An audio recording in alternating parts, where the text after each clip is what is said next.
Hello, dear. Welcome to Hello, Dear. My name is Pedro Salinas. Thank you for listening. If you're listening to this podcast on Spotify or wherever, please also watch it on YouTube. There's nothing better to do with your time than to watch a podcast. My guest today is a very funny comedian named Bobby Condon. I like him a lot. He's a great friend. He's hilarious. I'm going to read his bio on the stand.com website. Bobby Condon is a stand-up comedian from Chicago, Illinois. He has gorgeous hair and co-wrote and co-starred in the film Good Will Hunting with Matt Damon. Actually, none of that is true, but he has seen the film Good Will Hunting over 20 times. He doesn't even really like the film that much anymore. He used to have gorgeous hair. His energetic presence might make you forget that he's bald, but probably not. Loud, irreverent, pretty funny, and too loud are descriptions that have probably been used to describe his act, but he doesn't really know for sure. Bobby produces 2 shows, High Dive Comedy and Freak Fest. You can also hear him yelling more on his podcast, Blake and Bobby Go to the Movies. Bobby Condon, thank you for joining. Oh, thanks so much for having me. How old is this bio? That bio is, I would say, 7 years old. Okay. I had before you moved to New York? Before I moved to New York, two of the 3 shows listed there are defunct. High Dive Comedy is still going strong. Okay, nice. Freak Fest I ran with Meg Stalter, which I should have put her fucking name. Oh yeah, because that would have actually given me some fucking juice. So she started that show and brought me on as an intern, and I just kind of morphed into nice. a co-producer. And Blake and Bobby Go to the Movies is a podcast that was great and is no longer even searchable on iTunes. It's not even up at all? No, Blake took it down, but we had one of our old fans reached out to us asking where to find them, and he said he might put them back up, so we'll see. That's nice. Well, look out for that, everybody. Dude, Pedro, you know how this goes. How fucking humiliating is it to write a fucking bio? I do this with complete empathy and understanding, but I figured... I'm sure you can find a bio of mine or a headshot that's embarrassing. You know, there's a lot of this I would say is true. Energetic presence, yes.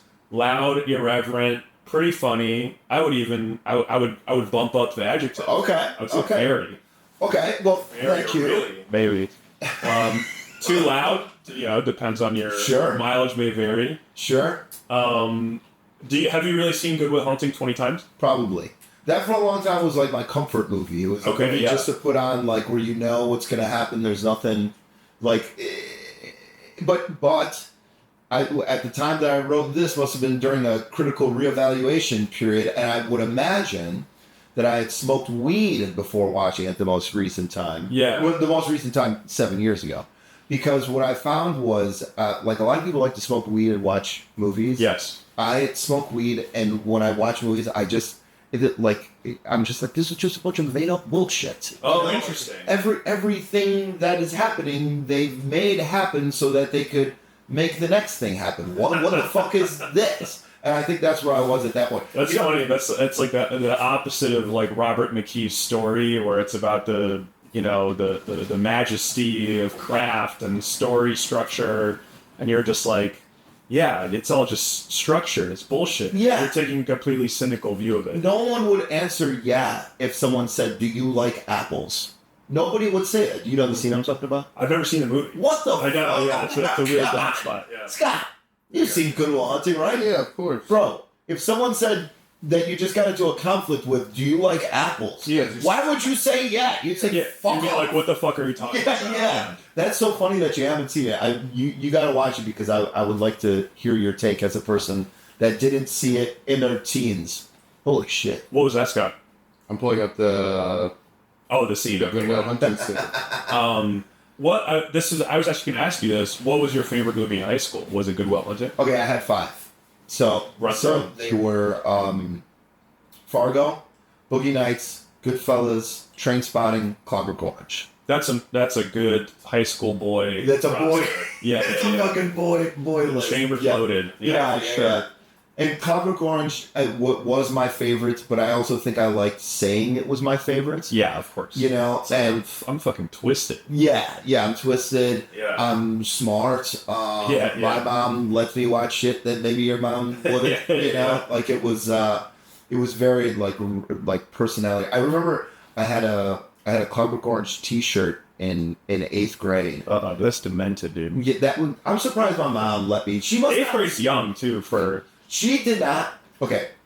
She didn't know that I had seen it at that point. I secretly rented the tape. Yeah. Okay, because my old babysitter was raving about it, but it's, you know, it has the tagline on it where it says, you know, being the adventures of a young man whose principal interests are rape, ultra violence, and Beethoven. The word rape. Yeah. I was a preteen, and I remember walking down the hall in my grade school, and some teacher, it was not a teacher that I had, but she saw me. She stopped dead in her tracks and glared at the shirt. Yeah. And then watched me walk by and never said anything. I think she was so dumbfounded. Oh, yeah. That someone. So you didn't get in trouble that day? Didn't get in trouble. Wow. Yeah. I think I may. No, I don't think I ever encountered any shit for that T-shirt, which is strange. Yeah, that is wild. You know? Has your appraisal of any of those movies changed since high school? Yes. So run through them again. It was Clockwork Orange, Goodfellas, Fargo, Boogie Nights, and Clockwork Orange, Goodfellas, Fargo, Boogie Nights, and Trainspotting. Okay, I would guess Fargo, Boogie Nights, Goodfellas. Those still high in your estimation. Yeah, those feel like they hold up. Those have stayed right where they are across like maturing. Yes. Trainspotting and Clockwork, I think maybe it would waver a little bit. Trainspotting, I still love, but it's a lot more style than substance, I would say now. Yeah. And Clockwork Orange is, I think, still very good, but I'm sick of it. And it's also just kind of like, does this need to be said? You know, like it's... Yeah, and what do you think it's saying, even? It's like, it's so famous that I can't even parse off the top of my head, like, what's the point of that movie? The point is that if free will is taken away from you, are you a human being anymore? And if your free will is taken away from you in the service of the welfare of the state, is that enough reason to remove your free will? You know, which is kind of like, that's interesting. It is, but it definitely glorifies violence and rape. Yeah, like there's no getting around. Yeah, you know. I don't think it like purposefully says this stuff is okay, but you're certainly rooting for a bad guy, and you kind of wonder, do we need to? I don't know. I read, you know who wrote the book, Anthony? Burgess. Yeah, I read another book of his. I just found it was like someone had left it in the box on the sidewalk, and it was a science fiction novel from the early '60s, possibly before Clockwork Orange. I don't remember what it was called, but the whole premise, it was homophobic dystopian science fiction. Really? Where in the future everyone's gay. Really? really interesting. It wrote, and it was like the whole point was like in the future, like masculinity is outlawed, and everyone's very like effete and. Dude, he'd fit right in Austin, Texas. I know. Yeah, no, it is funny. I think that you could kind of rework that now, and it would work. But. Was it something seed, or something box? He had like the demon seed or something. I don't know. Yeah, I don't know, but it was kind of. I mean, part of it was like it was well written because he's a good writer, but then once I got into the meat of it, it's like, oh wow, this is. Well, I enjoyed it in the context of like, oh, this is like an early '60s novel that no one would ever write today. Yeah, and some of those things you do have to take them as products of their time. For sure, it's not going to be as morally and. I don't know if advanced is the right word, but like, contemporary. And in the original, in the original Clockwork in the book, Alex is rehabilitated in the end and chooses to go straight, whereas in the movie he has a reversal of the procedure, and ostensibly he's going to go back out and do what he did before. That's a classic Kubrick rejiggering of the story. Yeah. Definitely. What was your favorite book in high school? My favorite book in high school was Breakfast of Champions by Kurt Vonnegut, I think. Classic. Yeah. And Catcher in the Rye, certainly. Although the first time around did not take but the second time when I was like 16 or something, I really loved it. Yeah. What were yours? So mine are embarrassing. American Psycho. Oh, bro, yes. Just to go back to this. By the way, can I get the volume down a little bit in the speaker, or is it yours the worst? Yeah, we can do that. Sure. Thanks, Scott. Yeah. Thanks, bro. Oh, perfect. That's great. Thanks. You were too loud for yourself. Yeah. Or was it with I loud? Well, we were both too. Yeah. So American Psycho, I also read that in high school. Yeah. I remember, I was like, this is so twisted. The satire is so genius. Yeah. The satire, which is rich people are empty. Yeah, but then I read it again a few years later, and I still thought it was good. I would contend that it's a good book, and that Bryson Ellis is a good writer, if you only read one of his books. Yes. If you read any single other, it's the same thing. They're all the same. They're all the same trick, so you just whatever book you first read, that one's good. If you read another one, it won't. I think that's a really good policy, and I think if you're going to read two, you could get by with reading Less Than Zero and American Psycho. Unless there's his first one. Yes. Yeah. Which was the coming out party, which was good. Yeah. And American Psycho is good. It is good. Yeah. Now, granted, I read it when I was fucking 17 years old. For sure. Yeah. But it's like there were certain passages that even as a 17-year-old little creep, like I had to skip it is the habit trail. Yeah. I don't know if you remember that scene. Yeah. Like that sort of stuff. It's like, oh, you're just thinking of the grossest shit you can think of. For sure. And putting it down in this book. What a great cover on American Psycho too. The old I think I know the one I'm thinking of. It's like it looks like a portrait, like a almost George Washington, but like a modern 80s, businessman portrait on the cover. It's really great. It is really good. Yes, that's the one. Oh, the one with the human, or the one in the right. I like the one. That was the one I read. Yeah, human. Yeah, that one. Yeah, that's fucking dude. Something about that is really good. So you're right. It's so jarring. I love that shit. And it's creepier because it's not outwardly creepy like the other one. For sure. You know? I agree with that. It's just like, I don't know. That's one where it's like, first of all, what do you think of American being split up into two lines? You know, does that it doesn't bug me because I like the block. I like the full that it's written over the full thing, you know, for sure. It's just such a striking image. I love that shit. My favorite movie in high school, Clerks. There you go. Oh, yes. Okay. Loved that. Yeah. I think at that time I would have said I liked Chasing Amy better. I like Chasing Amy too. Oh, I loved all of this stuff. I think Clerks was the one that I formed more of a personal attachment to, but then I watched Chasing Amy and I was like, oh, this is good. Yeah. And I think I would be like, this is deepest movie. How have those aged?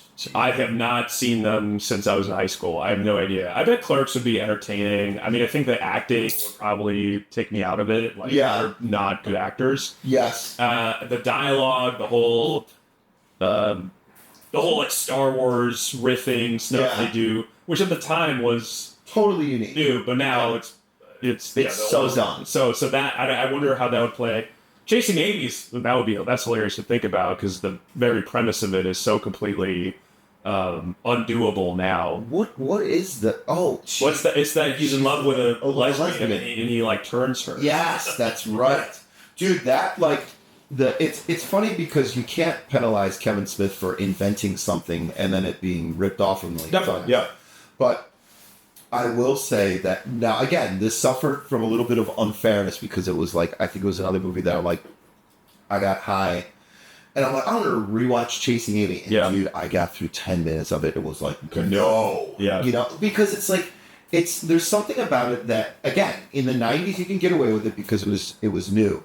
But where it's like, everything is so set up for him to deliver a diatribe. And it's so just like, it's so, okay, here's the movie and the plot of the movie. And now we're going to set aside 8 minutes to deliver a fucking indulgent diatribe about some esoteric shit, you know? Did you ever see Kevin Smith's An Evening With? No. He would do these DVDs where he would just do a live show and just do Q&As and like tell stories about his movies. They were actually very funny. Really? Kind of like legitimately pretty good as equivalent to stand-up specials. Interesting. And he would like do kind of bits, and there would be kind of these like recurring stories, and he had one very sort of infamous one about he almost got hired to direct a Superman movie. Oh, yes, I remember that. John Peters, and then John Peters ended up producing Wild Wild West. And there's a whole anecdote of John Peters is like, you should have a big mechanical spider at the end of your movie. And he's like, that's crazy. And then that was it. Well, that's so fun. So that bit, and being that person would like watch it and laugh and stuff. So that was like, so I was a big Kevin Smith fan, and he was, and he's like, what was I gonna say?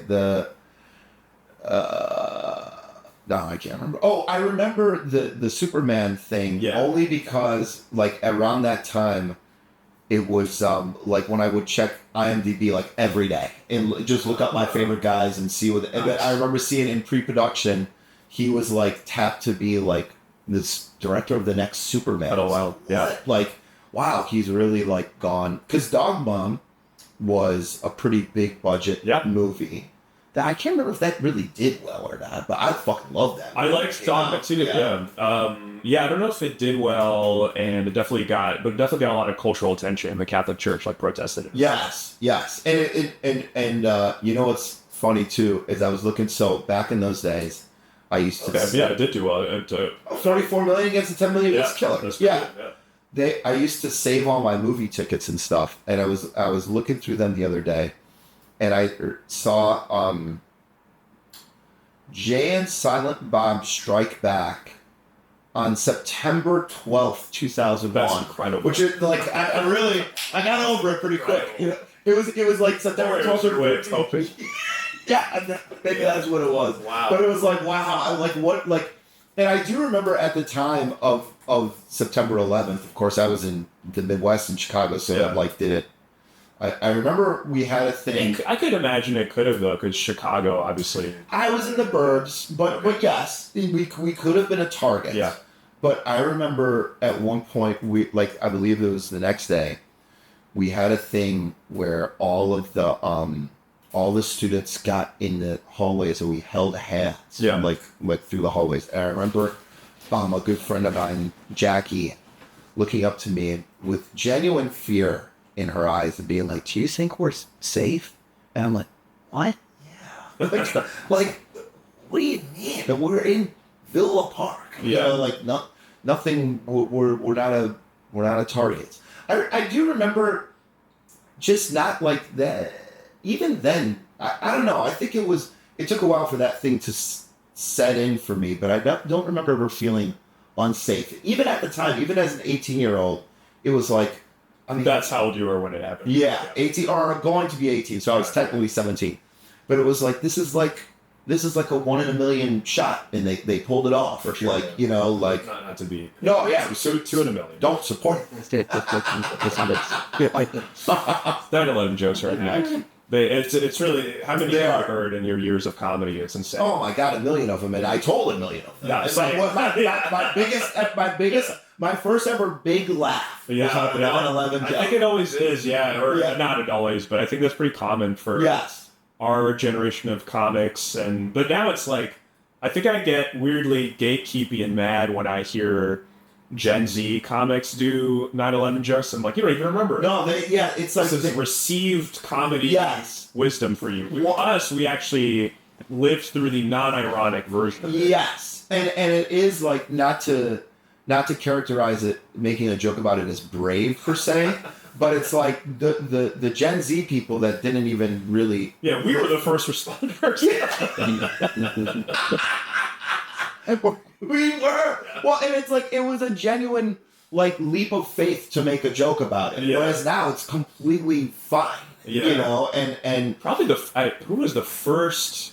Was David Cross the first? I feel like David Cross was the first comic to make light of it in any way. There was the Gilbert Gottfried. Gilbert Gottfried did what the fuck did he do? He did something on some award show or whatever where they cut it. And I think they cut it live. Yeah. Like it was like a delay, you know. Wow. And here we go. Damn, Swag, you're good. Here we go for 2001. Yep. The Rose of Hugh Hefner. Whoa. I have to get, but I can't get it. They said they have to stop. It's pretty funny. It's pretty good. Yeah, pretty funny. And promptly pivoted into telling the Aristocrats. Yeah. Yes, and I think that was the provenance of the Aristocrats documentary. Oh, wow. Was his doing that. I think it bombed, and then he told the Aristocrats. Yeah. Wow. God bless Gilbert, man. God bless him. R.I.P. He did die, right? He did die, yes. Yeah. God bless him. What was your favorite band at high school? Okay. David Bowie. Nice. And that's classy, good taste. Yes. Yeah. And I was also, like, not to sound like a cool guy, but all my favorite bands in high school were, nobody else knew them. Oh. So it was, and it happened because I was, I'll tell you a little story here. Yeah. My mom was driving me to my dad's house. My folks were divorced. And how old were you when they were divorced? They divorced when I was 9. Oh, nice. So nice and young. I was around the same age. Oh, okay. Yeah. So you know that experience. It's a strange age. It's awesome, dude. It feels good. Two Christmases, baby. But she was driving me to my dad's house, and Space Oddity came on the radio, and I'm like, who was that? Like, it blew me away. And she's like, that's David Bowie. And I'm like, oh. And so I knew that my dad had a David Bowie album. And I was familiar with it. CD too? It was a CD. Yeah. It was a CD. Fame and Fashion. David Bowie's low budget greatest hits. And I listened to it at his house. I borrowed the album, never gave it back. And just got super into David Bowie, right? And then so none of my friends liked him. I tried to make him like him. Didn't pan out. What were your friends into? Like Rage Against the Machine and stuff, which I love too. Yeah. But that and Weezer and that sort of thing. Which again, I also like those guys. Yeah. But so I was relegated to looking up stuff online. Yeah. And somehow. Okay, and this was like what year was this? We're talking 2000. 2000. So looking stuff up online means what at that time? There was Amazon. Because I do remember searching some album reviews on Amazon. Okay. CD Now was a site I looked at. Are you fucking with Kazaa? Oh, hell yeah. I was fucking with Napster. Because Napster was 99. Right. Yeah. And dude, Napster, because Napster... You get sued by Lars Ulrich? I skipped. I made it through. That's good. I got out the net. But dude, in Napster, the confluence of Napster and then everyone getting DSL... Yeah. Fucking mind-blowing. Wait, sorry, what's DSL? It's like a JK. What the fuck? The Ethernet, like cable. Oh, yeah. No longer the modem. Got it. Yes. And so it was you had the paralysis of choice then because it's just like I'm downloading every Bob Dylan album and then you don't know where to start. But download speeds were, I guess you're saying they got faster. They got faster. And I shouldn't say album. That was Pirate Bay later. But the songs, you could download a song in like 15 seconds, which was crazy. That's great. But through Bowie, I got to Velvet Underground and Lou Reed, and through them, my favorite band in high school was Pulp, which is a Brit-pop band that did not make it over here. Yeah. They're playing here next month, by the way. I'm fucking going. That's nice. There they are. There's my boys. They have not played in America in I think like 20 years or something. I've never gotten to see them live. I saw Jarvis Cocker, the lead singer, do. Well, I've heard of Jarvis Cocker. He's a legend. Okay. And in England they were hugely popular. Common People. You know the song Common People. Maybe. Yeah. I mean, I don't know it. William Shatner covered it. Okay. Kind of famously. I bet if I heard it, I'd recognize it, but I don't know it. Yeah. Great fucking band. So what are some, I mean, we got the Wikipedia here, but what are some, like, bands that are analogous to Blur. Okay. Suede. London Suede. Okay. Oasis, although their style's not very similar. Those three are listed. Oh, yeah, they are right there. But you did that off the dome, not off Wikipedia. Well, they are like the Britpop stalwarts. Manic Street Preachers was kind of a more edgy version of that. I'm trying to think, like, were some other what's that? Elastica, I think was with them. Jeez. What were some other big Britpop bands?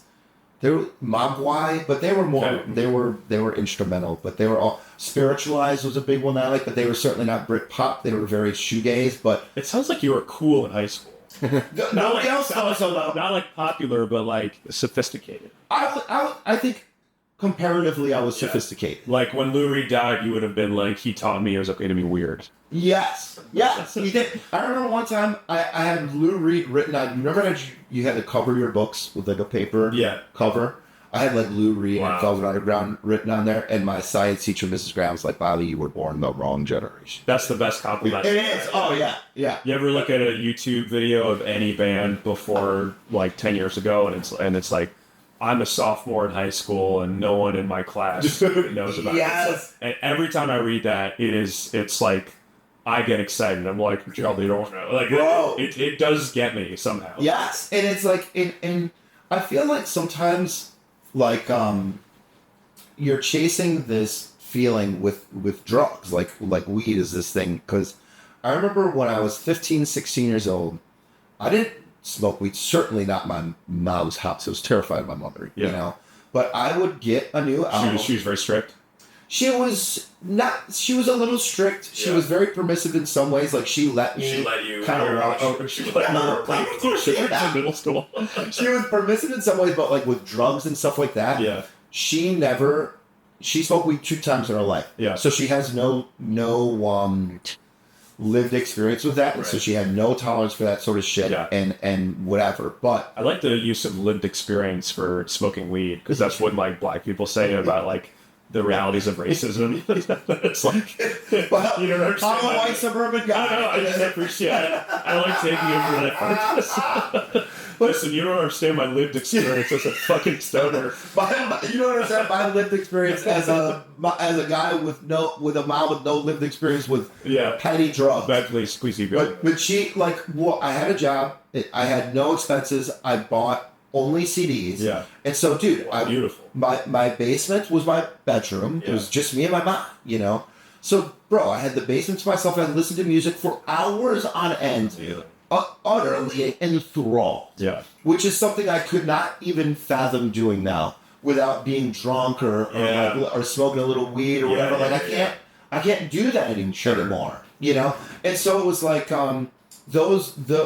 you felt very alone insofar as nobody shared your taste, but you were also like, I'm like, who fucking needs these people? I got Jarvis Cocker.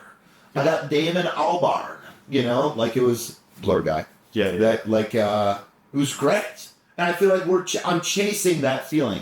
I also feel like it's not age, but it's like that was pre-social media. That's true too. That is certainly true.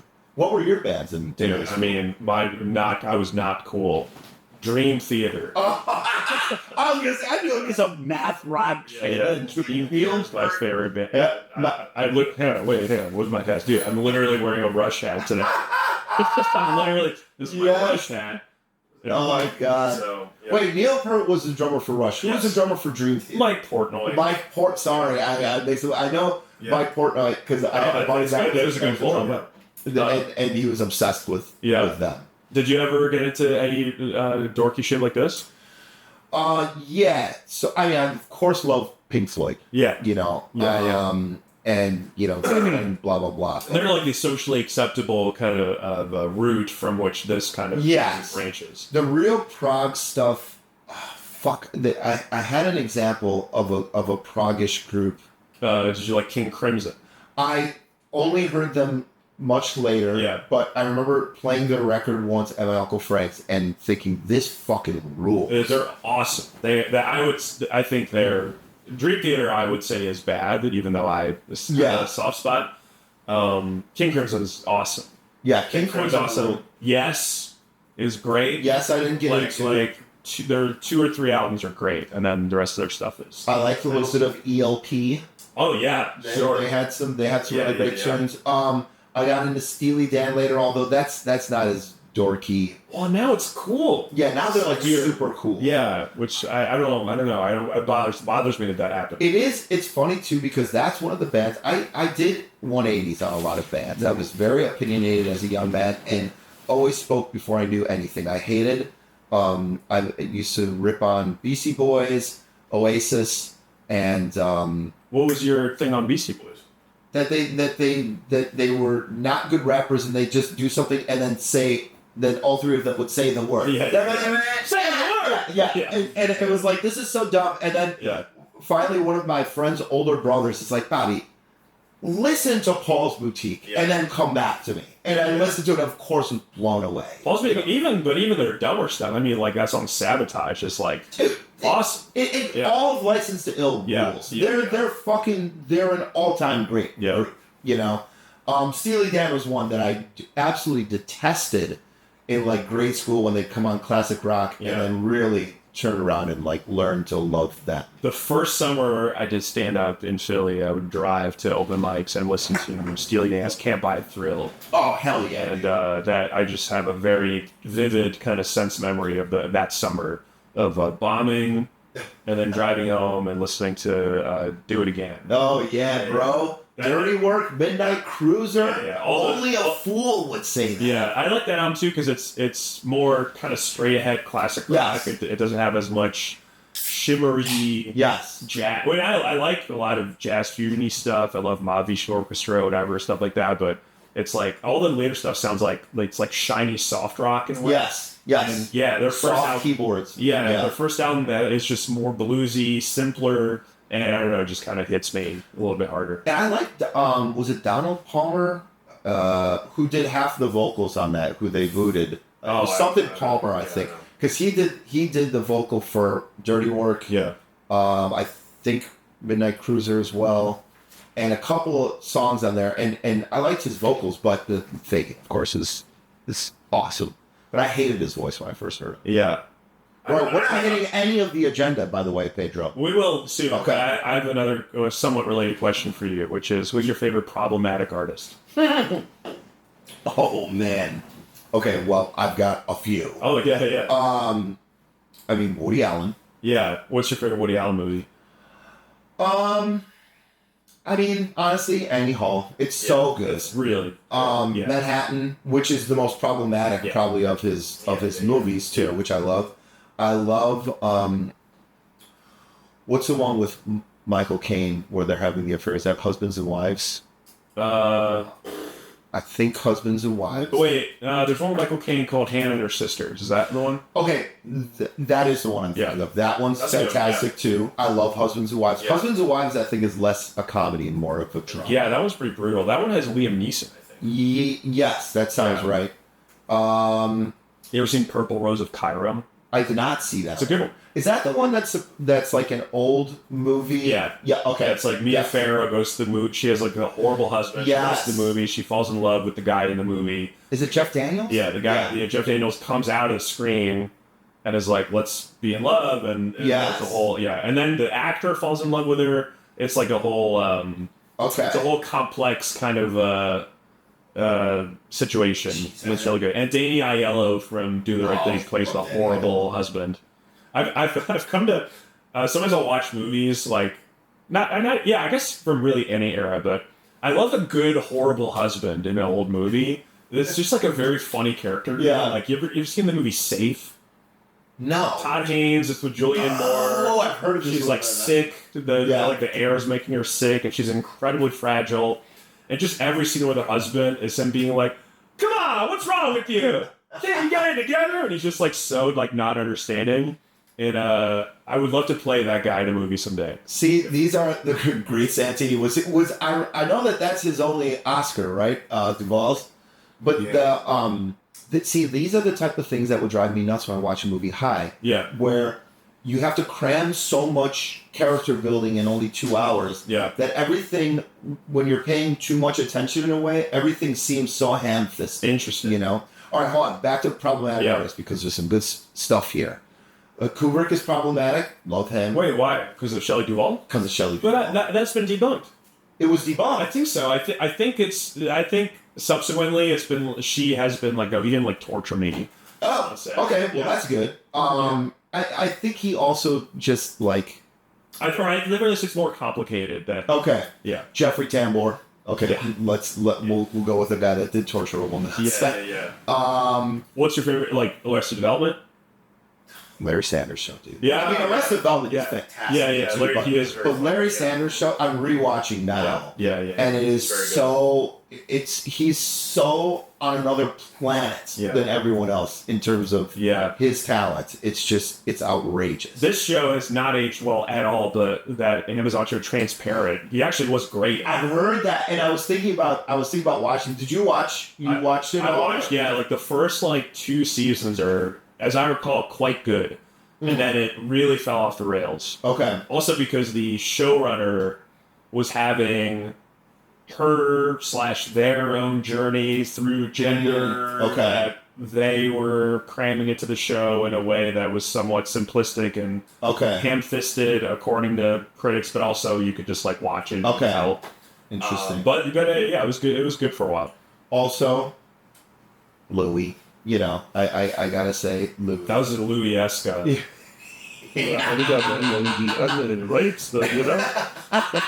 it's like, I have a lot of thoughts about, like, I think... We're actually going to get to him later. So, okay. Yeah. Well, I won't, not about Louis specifically, but about problematic artists is like, I am of the opinion that I don't care at all who you are outside of the thing.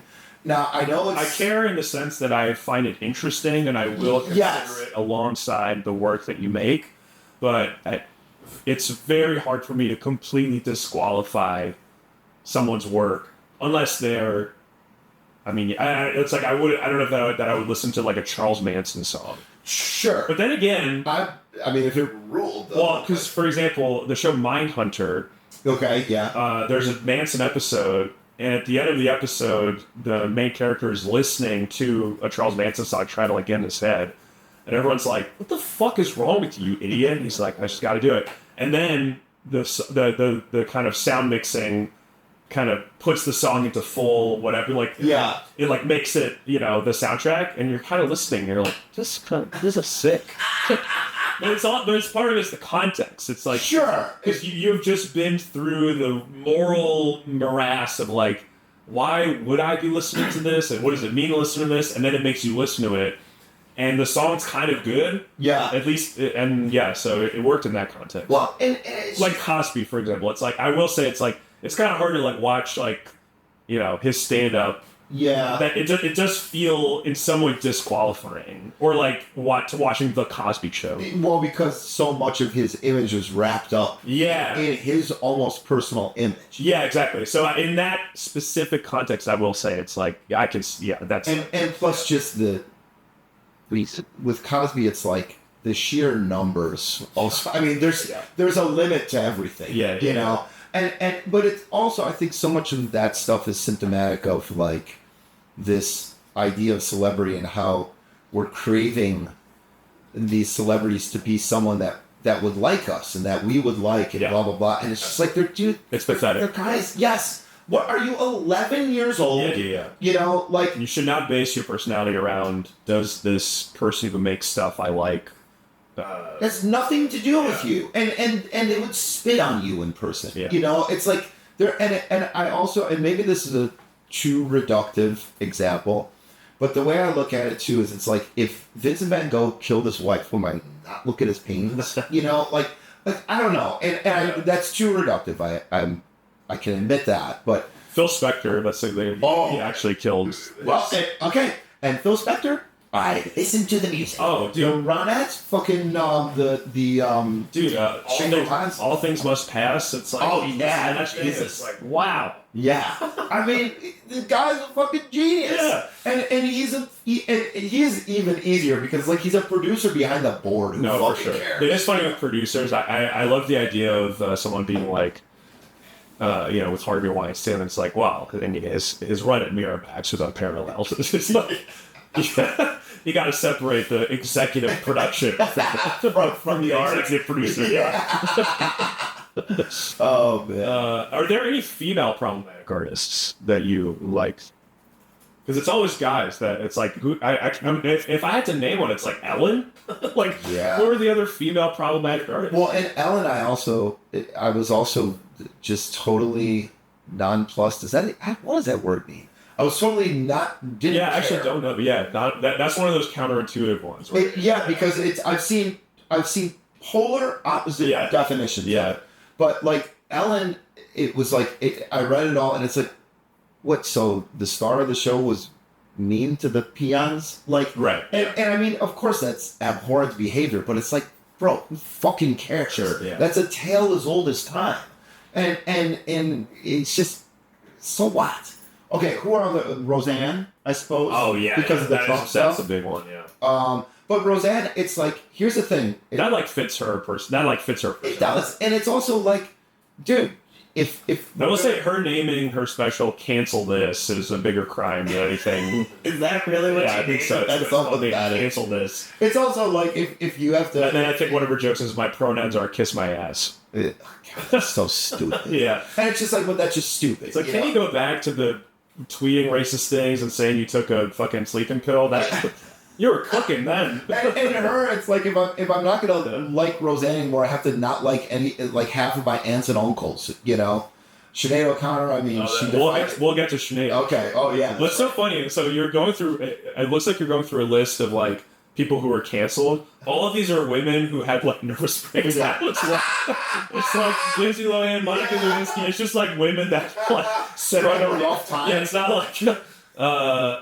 Michelle Wolf, that's like barely one. Oh, Rebecca Black. Why she made a dumb song? Yeah. Winona Ryder shoplifted. That's interesting. Oh, that was a fun one. I think that made me like her more. Yeah, that's humanized. It gives her screen presence a certain sharpness. It was, who the hell is another canceled female? I know. Wait a minute, you gotta say Imelda Marcos. Like, yeah, we gotta do bad. I guess Ghislaine, but she's not an artist. Ghislaine. Yeah. I mean, unless, depending on, maybe it's like her procurement of 15-year-olds is an art in itself. I don't think you can cancel someone if the offense is what made them famous. Yeah, that's good. Ghislaine's exempt. And also, didn't she go to prison? Yeah, she's in prison. She has legally been canceled. Yeah, so she's doing the time. Let's see, I'm going to run through some other general questions before we get to the agenda. Okay, you're angry on stage. That's a big 30%. When did you realize that being angry on stage is funny for you? Well, when I told some joke at an open mic in Chicago, and nobody laughed, and I kind of, not kind of, just scolded the audience and yelled at them, and then they laughed at that. Yeah. And it was mostly like my friends that laughed at that because it was like a part of my personality. Right. And so it was like, oh, okay, well this is So on stage you figured it out then, but you had kind of an inkling that, because it was a way that people laughed at you before you did stand up. Yes. It was like when you would get worked up about something, your friends would laugh. Yes, exactly. And yeah, I mean, that was it. Like they get, a lot of my friends would get a kick out of like riling me up, and I knew what they were doing. I'd play along, and then sometimes you're like, all right, let me off the fucking ride, like. But I also have something that I deal with a lot. Not that it's a huge handicap or anything, but like I sound madder than I am. I don't retain anger. I'll rant and rave and yell and whatever, and then be like, okay, it's like, it's not even that you're angry, you're like loud and engaged. Yeah. But it kind of reads as anger. Yeah, and it's like my therapist says, I'm metabolizing a lot of my anger, because like in real life, with the people that I'm actually angry at, I don't. I'm afraid to express it. Oh, so you're not particularly argumentative with it. No, I'm actually angry. People are often surprised by this. Oh. I avoid conflicts. Wow. In almost every scenario. The only you guys see me acting that way because we're among friends and I love you. Yeah. And I also know that everyone gets it. Yeah. B, that we're in the globe, you know, or the bubble, right. where it's like, and especially among my comedy friends, they know that this is my persona, right? So it's safe to do that. But in like real life, I don't feel safe doing that, and so like the stand up is where a lot of it like comes out. Do you think? What kind of suburb did you grow up in? Like a my first. So what I grew up in until I was in 5th grade was a lower middle class suburb that was very racially diverse. That I think made me kind of who I am. And then I moved to another one that was it was mostly white, but still like a lower middle class, but safe. You know, always was like. I think I just asked, do you think if you had grown up in the city, for example, you'd feel more comfortable with conflict? Yes. Because I think about that a lot in New York, where I'm like, I need to argue better. Yes. I have a slow. It's like I have slow internet when I get an altercation with somebody. The things that they say, like just on the street or whatever, it's like their ability to immediately be on the attack and to like say things that are helpful to their cause. It takes me like 20 seconds. Bro, you just like freezing. You have articulated something. Okay, I want to talk about this a little bit because that is something that very much hits home for me. So like two prongs here. First of all, the people that get into fights all the time, like physical fights. I want to make a joke out of this, but I can't find the ears on it quite yet. But it's like there's something admirable about it because it's like they're the worst people on earth, but it's amazing how much they believe in themselves. Yeah, you know, like like if you ever got into a fight with me, you would have a distinct advantage because I would think I would lose. Yeah, you know. Whereas you're taking... Then you'd be like, do I even have like point? Yeah, yes. Yeah. And we're also self-policing. Yeah. Which is the second part, which is there are certain personalities that people like you and me, because you articulated what I feel very, very close to how I feel. Like, there are certain people in terms of regular argumentativeness that we are no match for. Yeah. Totally. And you do want to grab them by the shoulders and be like, do you ever wonder why you're so prepared to argue all the time and why you do so well at these? Yeah. Because you're doing this all the fucking time. I know. Yeah. You know, and that makes you a fucking asshole. Yeah. But when those people do that, they have their arguments arranged. They've got the case. They've got the portfolio. Yeah. You're toast. And meanwhile, can I jump in though? I think it's like it feels like you figured out your whole like argument, but I sometimes I'll listen. I'll listen to a street argument. And I've noticed that it's like, a lot of times they just have like one good line, and they just circle back to it. Oh, yeah, they kind of fill in the spaces, but it's like if they find that one like hook, like there was this one dude in a car, and a biker like went around him, and the guy in the car was mad at the biker, and the guy in the car was like a middle-aged Hispanic dude, and the biker was like a hipster white guy. Okay. The guy in the car just kept being like, fucking entitled asshole, fucking piece of shit entitled, and he just once he found entitled, it's like he was like, that's not it. I'm gonna fucking it. And he said it like 15 times, but he was just talking the whole time. So it seemed like this incredible stream of invective, but really it's like one word, and it's like it's like you have to have like 3 or 4 words, and then you have to have the music to kind of like back it up. I guess it's like a great musician will be like, okay, I'm gonna like hit this note and that note, and I'll figure out. I'll find my motifs. Exactly. Yeah.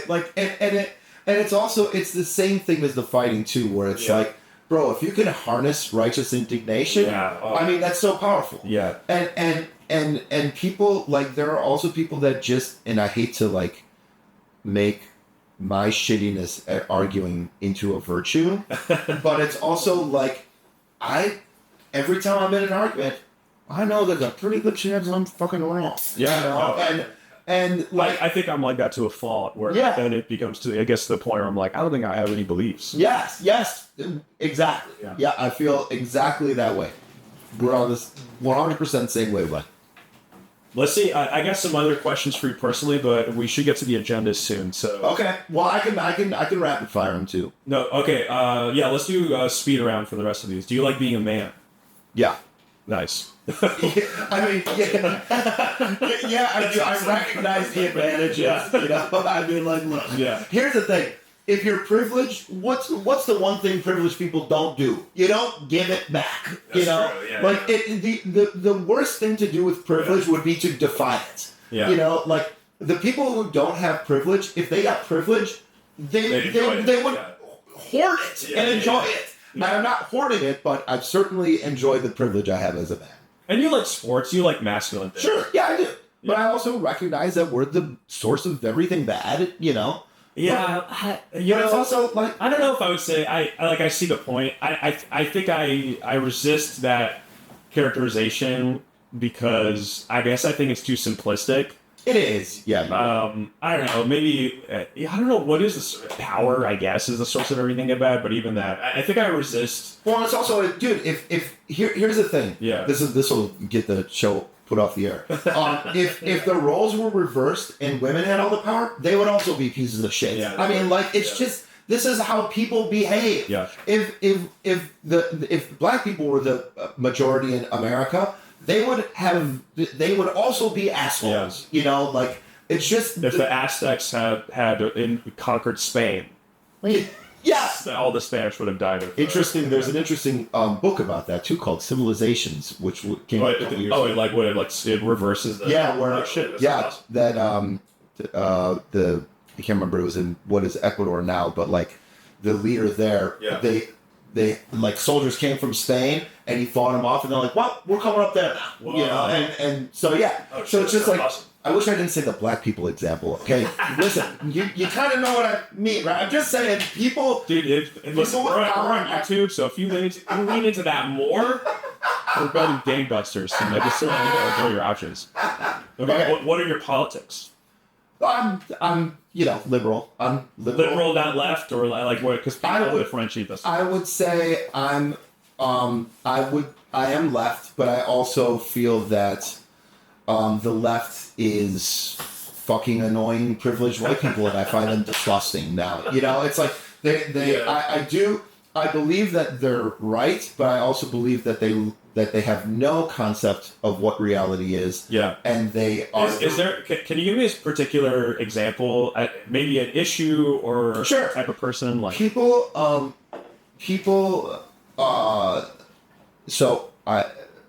Ouch. Okay. I can... Let me vamp for a second while you think. Do it. Because I just read it's a good book. It's a sort of like book-length introduction to the Communist Manifesto. Oh. It's written by a sci-fi writer named, I don't know how to pronounce his name exactly, China Ye. Oh, yeah. Yeah, I've read October by him. Oh, okay. Yeah. Did you like October? October, here's the thing. The Russian Revolution is one of the most interesting things that's happened in modern history. Yeah. I've never read an interesting book about it. Is it a novel or it's a history book. Oh, okay. Yeah. Oh, I should read that because I know he is also a novelist, but this is a history book. Yeah, and it was cool. It's cool reading a sci-fi writer writing about this because it's like essentially it's like a guy who world builds. Yeah, communism is science fiction. Yeah. Anyway, and so he's writing about it, and I think he's really smart, and he has a good balanced take on it, and he is a partisan. He believes in it. Yeah. But he carries across, he communicates about it in a way that I think you can enjoy even if you don't believe in the ideas.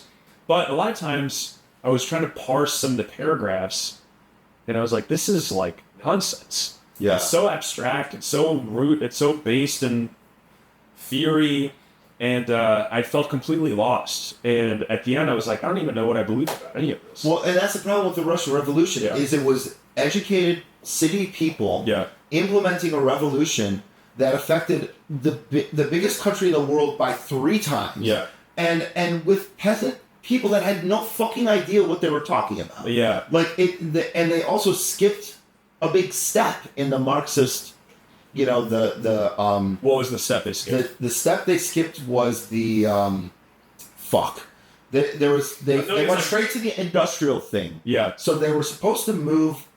I think the order was you're supposed to move into an industrial proletariat thing, and then comes, oh god, I'm gonna butcher that. I don't remember, It's funny. Scott has the Wikipedia page for the Russian Revolution up right now. If we tried to tackle this, we would just this would be the worst podcast, dude. Yeah, ever made. Just trying to read wait, okay, so the floor especially because of how splintered. Yeah.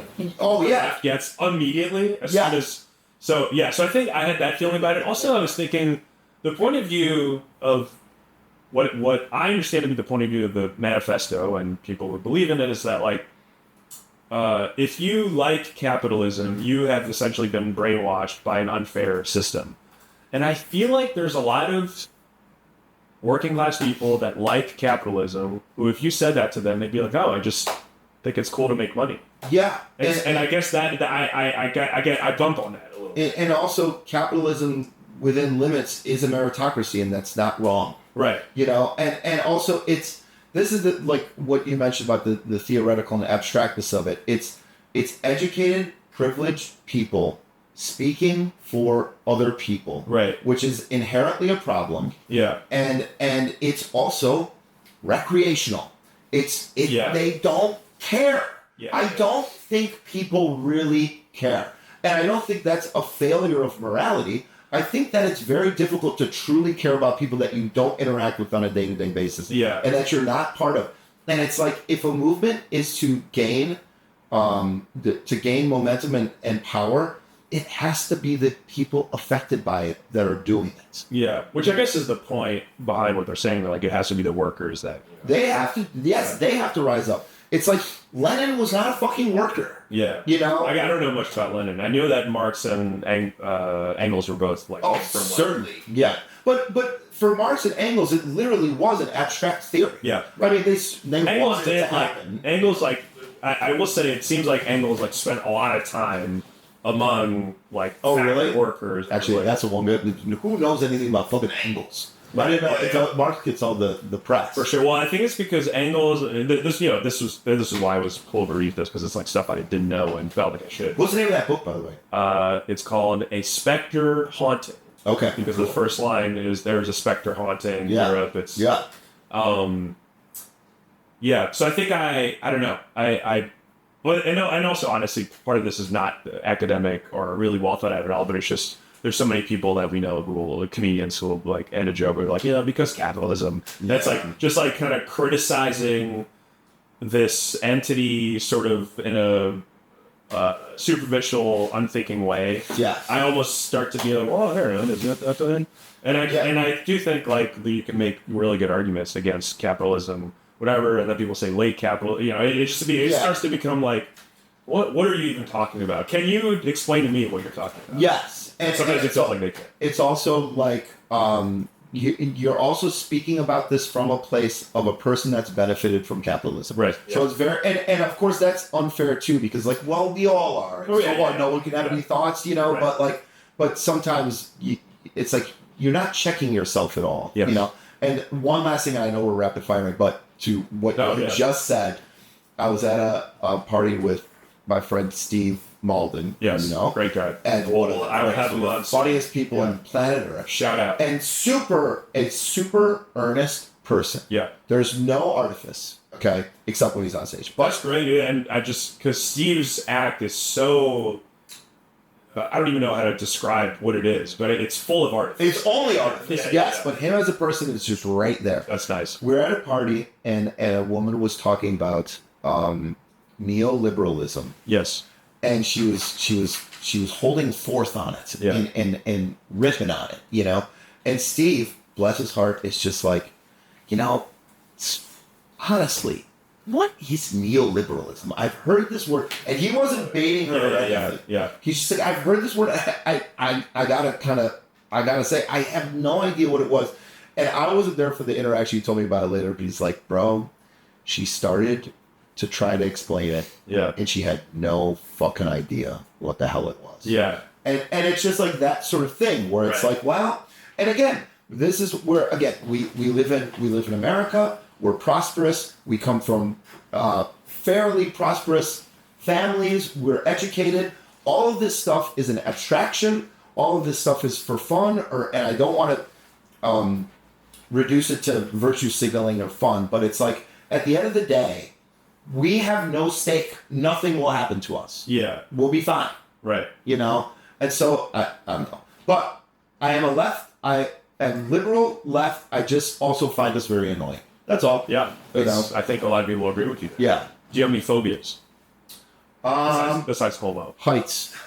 Heights. Okay. Heights. Yeah. Yeah. What's the tallest place you've been? I did the Sears Tower, like you go in there's a little thing that sticks out of a window up there.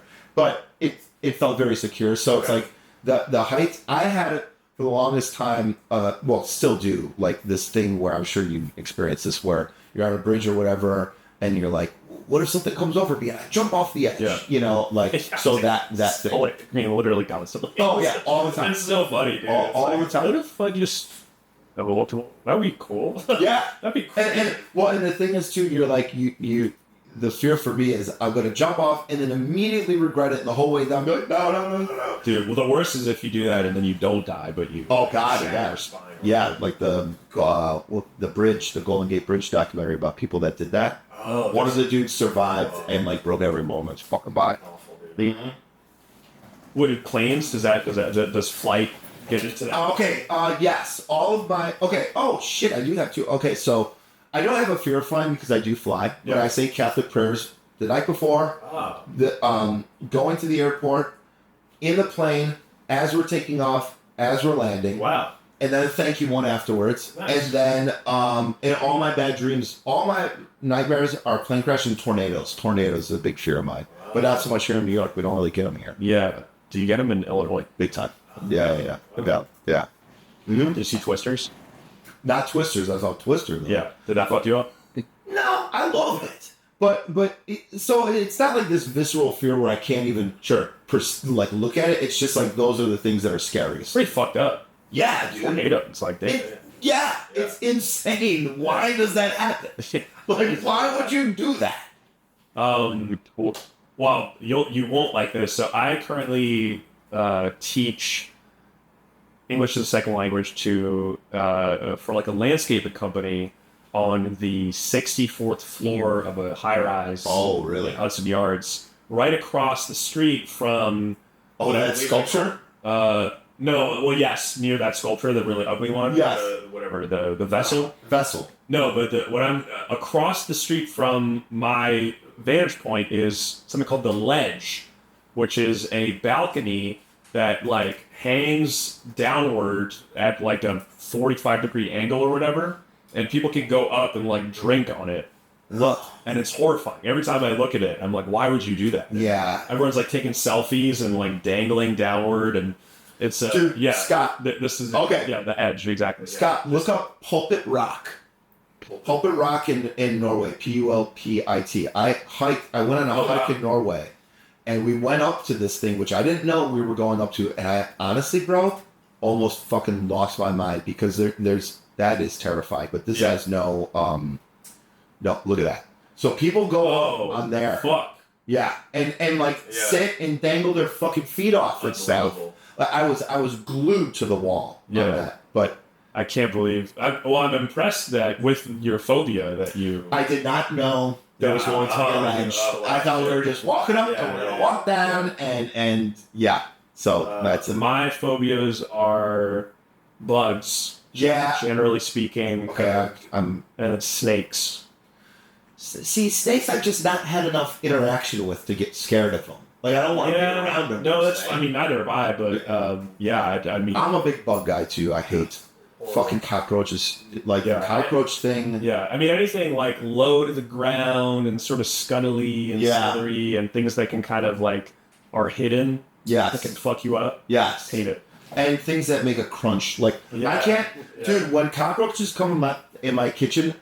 On rare occasions, if I have enough paper towels, I'll kill it because it'll make a big cushion. Yeah. But otherwise, I'll just shoo it away. Go back. For sure. We'll fight this another day. Yeah, go back with your teeming millions.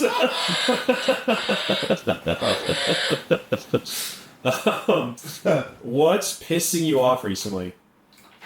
What's pissing me off recently? A lot of your material is like very little things that are like, wow, what? Well, here's one that pissed me off on the way here. Yeah. And I've been experiencing a lot. Dude, if you're on the bus or the train and there's a two-for seat, you do not sit on the outside one like a little fucking baby. Sit by the fucking window so other people can sit down and not have to be like, you like do that thing. I find that so selfish. I think I break your rule. Oh, Pedro, I hate that. You come on, people say it. And especially you're so tall. They'd have to literally brush up against you to go through. They'd have to ask me to move, and I would. Yeah, well, of course you would go. But you know, from our personalities, most people, or many people, will not ask. And you're just depriving them of a seat. Yeah. I will say a lot of people that go on the bus, not afraid of conflict. Okay, that's... Not typically... YouTube audiences, draw from that what you will. Yeah, not typically a bunch of shrinking violence. Take into it. That's so true. If you could have sex with your own clone, would you rather be top or bottom? Top. Great. Yeah. Who's your favorite? Oh, I already asked you that. When was the last time you masturbated? Last night, probably 11:30 p.m. Nice. Yeah. Right. Yeah. How about you? Not that recently ago. I would say. Not that recently ago. He's stuttering. Yeah. Well, you do have a living girlfriend, so yeah. I save up my loads. It's very romantic. I would say probably midweek last week. Okay. All right. That's not like creep. That is very funny. Not that recent. That is like a politician who got caught. That recently. That's so. Stopped by an intern. I can't see this or recall.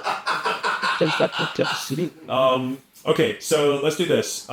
Being bald seems to be a hallmark of your comedic persona. Certainly. You would agree with this? Absolutely. When did you start losing your hair, and when did you decide, I am bald? Okay. First time I noticed it was on 19. I dyed my hair black, and I came out of the shower, and I just noticed a lot more scalp, but it wasn't noticeable.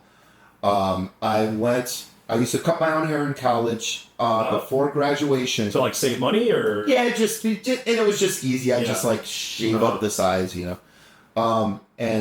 But for graduation, my mom told me to go get an actual haircut. Yeah. I went to a salon, and I just pointed out, like, that one, and the woman that did my hair, I won't do the accent, but she said, "You're too bald for this haircut." Yeah. Like midway through, I'm like, "Okay, do your best." Okay, you won't do the accent, but can you tell me what race she was? Asian. Nice. And it was like, it was... Can you do it off mic later? Yeah. Yeah. But then the fucking deleted, or the, Yeah, exactly, the blooper. But, and then when I was... But I still had, like, a decent amount of hair. When I was engaged... I was 27 or 28, and my fiance would cut my hair. When we broke up, I started shaving it. So that's what I would say. I was bald then, like 28, is when I was just like, all right, I'm just cutting it, not bald. I did not know you you were engaged. Yeah, I was engaged. Who broke it off? I broke it off. Was that traumatic, or was that extremely? Yeah, I'm sorry. That was a whole... Well, thank you. I mean, it was the best thing I ever did. Yeah, right. And she's married with 2 kids and ostensibly happy right now. It was not. That's a whole other podcast, Pedro. But well, I'm back on to talk about it. So. I'd be happy to. Yeah. I talked about it on a podcast once 7 years ago, and she called me up and made me take it down. But I don't think that would happen anymore. Okay. I think she's not Googling. Nice. Yeah. No, it's not. You would hope not. Yeah. She with kids. She was upset that if some of her family looked up my name and found it, that it would be embarrassing to her. But I never said it. There's nothing bad about her. We just weren't a good match. Although, well, we'll talk about that another time. Yeah, you should pull like a Hassam and homecoming kid. For your millions of fans. Okay, so we're gonna go. And also, actually, another thing. Difference between bald and balding. And obviously, there's an explicit difference between it's like bald is, but I guess I wonder because it's like you have some hair. Yeah, but you're not. I wouldn't say you're balding. You're bald. No, I'm definitely bald. I would say a bald spot is not bald. Take off your hat real quick, Scott. Don't laugh, motherfucker. That's giggling over here. I'm talking about bald spot. I think once it gets past here, yes, yeah, you're bald. You know, like if you just got like this little strip here, you're bald. Have you seen those pictures of people pointing out LeBron James' hairline? Like, oh yeah, big time. Big time. Also, the pictures of LeBron James on the first page of classic novels. My favorite. It's so funny, dude. One of the greatest memes. Yeah. Okay, so we're gonna go through the bald/balding Hall of Fame. There's a glaring omission. Well, that's why I wanted you to add anything that I missed. These are individuals who are bald or balding, and I want you to talk about their contribution to your people. Jason Statham. He's the king. Yeah. He made bald sexy. He's hot. 100% hot. Hot guy. Powerful. Gangster. All-time icon. Yeah, great. This might be the omission you talked about. I don't know. Zinedine Zidane, the French. Oh, that's a great one because he had a terrible bald. Yeah. When he had hair, it was bad. When he went bald, he was like so much better. He looked awesome. He had such a brutal bald spot in the back. It's absolutely fucking the size of France. Yeah. But he's also a dude. Love him. Yeah. Vin Diesel. You know. You feel whatever about him. I mean, here's the thing. I don't respect his movies. Yeah. And so it's I'll get the Vin Diesel comparison every once in a while. It's like, well, yes, because he's famously bald, but he wears it very well. You know, I just don't care. I don't dislike someone. People will say you look like Vin Diesel, or they'll just be like, sure, Vin Diesel. Sure. But I look nothing like Vin Diesel. But it's like, well, okay, I wonder why. Yeah. You know? Yeah. So, yeah. Michael Jordan. Michael Jordan is, of course, the king and a Chicagoan. And also, Michael Jordan made the skin bald look. Now, granted, skin bald meaning just pure bald shaved. Yeah. Which, of course, looks better on black people. Yes. One of the many ways they have it better than us. But no, he's the pioneer. That's the third time we'll have you on. It's all of this black people. But he's like a pioneer. Like, look how good he looks. Yeah. He looks like he was born to be bald. Yeah. You know? Yeah. When did he go fully bald? I think so. He was drafted in. I feel like he had hair in when he was drafted in 84. 84. I feel like he had hair in 84. He did. And he, I think, started shaving it. It must have been like 88, though. It was pretty. Yeah. 89. It was definitely by the first championship he was fully bald. For sure. What was it? What do you got? Late 80s. Yeah. 88. Hey, I love that. Okay, nice. Called it. Okay. Dwayne The Rock Johnson. Great. He pulls it off very well. Do you like his movies and him as a movie star? I like him as a movie star. I don't like his movies. Yeah. I mean, he's got charisma. Yeah, he's a cool guy. Oh, okay. I think my omission was Bruce Willis. He's one of them. Okay, yeah. Well, I can't wait to hear what the other one was. Yeah. Sinead O'Connor. God bless her. What do you think of her ripping up the picture of the Pope on SNL? I thought it was a very powerful gesture from a person that was qualified to make it. Yeah, okay. You know? Qualified. Insofar as being a female Irish woman. Yes. And doing it at a time when it wasn't popular. You know. And you know, the Magdalene laundries, the fucking abuse, you know, people weren't really talking about that at that point. And I can't remember the actual problem she had with John Paul II was something else. I don't think it wasn't molestation? No, I don't think that hadn't come out yet, really. But fuck, I don't remember what exactly the thing was there, but there's a lot. Oh, thanks, Scott. She was qualified to make that statement. I think it was a very powerful statement. And she is a shit for it. This is 2.5. This is about. That's awesome. Oh my god, dude! Podcast. That's sick, dude. All right, what do we got? Jeff Bezos. He looks so terrible. Yeah, he does. He's just a weird looking guy. Since we're on the topic, Scott, can you pull up Jeff Bezos portrait gallery? It's his painting, the portrait gallery. It's that third one right there. Oh my god! That's a painting of Jeff Bezos at the portrait gallery in DC. Yeah. What? I was just there. I didn't see that. Why is that up at DC? I think it makes sense that it's up. He's an incredibly influential active person. But I find it to be. I mean, I think this is the point. Mess. It's chilling. Yeah. Also, that he's in this like void.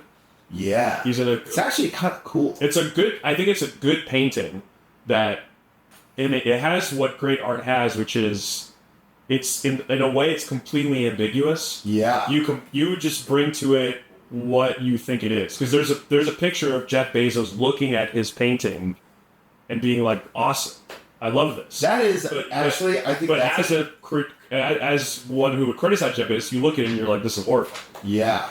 And either it contains. It works on both. Yeah, that's a fucking great painting. Terry Crews. Awesome. Yeah. What can you say about Terry Crews? Yeah. Really? Just like cool dude, funny, strong. Yeah, he is very strong. Yeah. He had a debilitating corn addiction. Really? Yeah, I talked about it on Neil Brennan's podcast. It's very interesting. He would watch porn for like 12 hours a day. What? Yeah. How? I think people. What do you eat? Like, are they jerking off? I think he would sometimes jerk off and would just be watching it.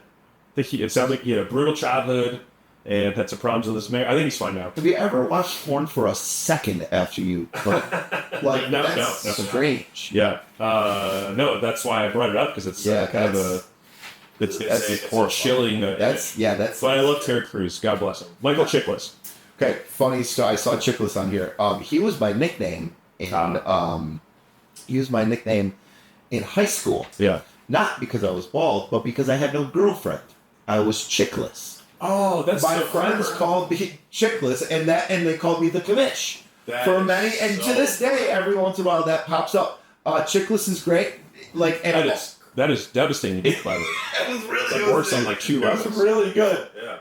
And what I appreciate about Chickless is he went from totally, not meek per se, but like your picket fences, lovable, kind-hearted guy, to an absolute menace on the shield. Yeah. With the bars. He was in picket fences. I don't even know. He might have been a cop in that too, but he was a very kind-hearted seeming guy. I've seen a little bit of The Shield, but I've never actually watched the whole thing. Me neither. I watched like the first couple episodes of the first season. It was like good. People love it though. People say the finale is one of the like all-time kind of finales in the TV show. And Walton Goggins is in it. Yeah, he's great. Paul Giamatti. What do you say? He's bald or balding?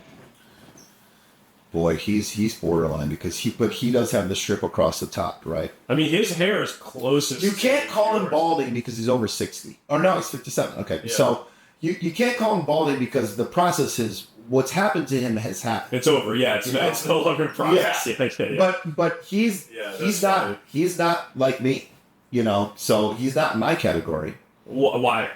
He's got too much hair. Look at that picture. Yeah. There's so much head though.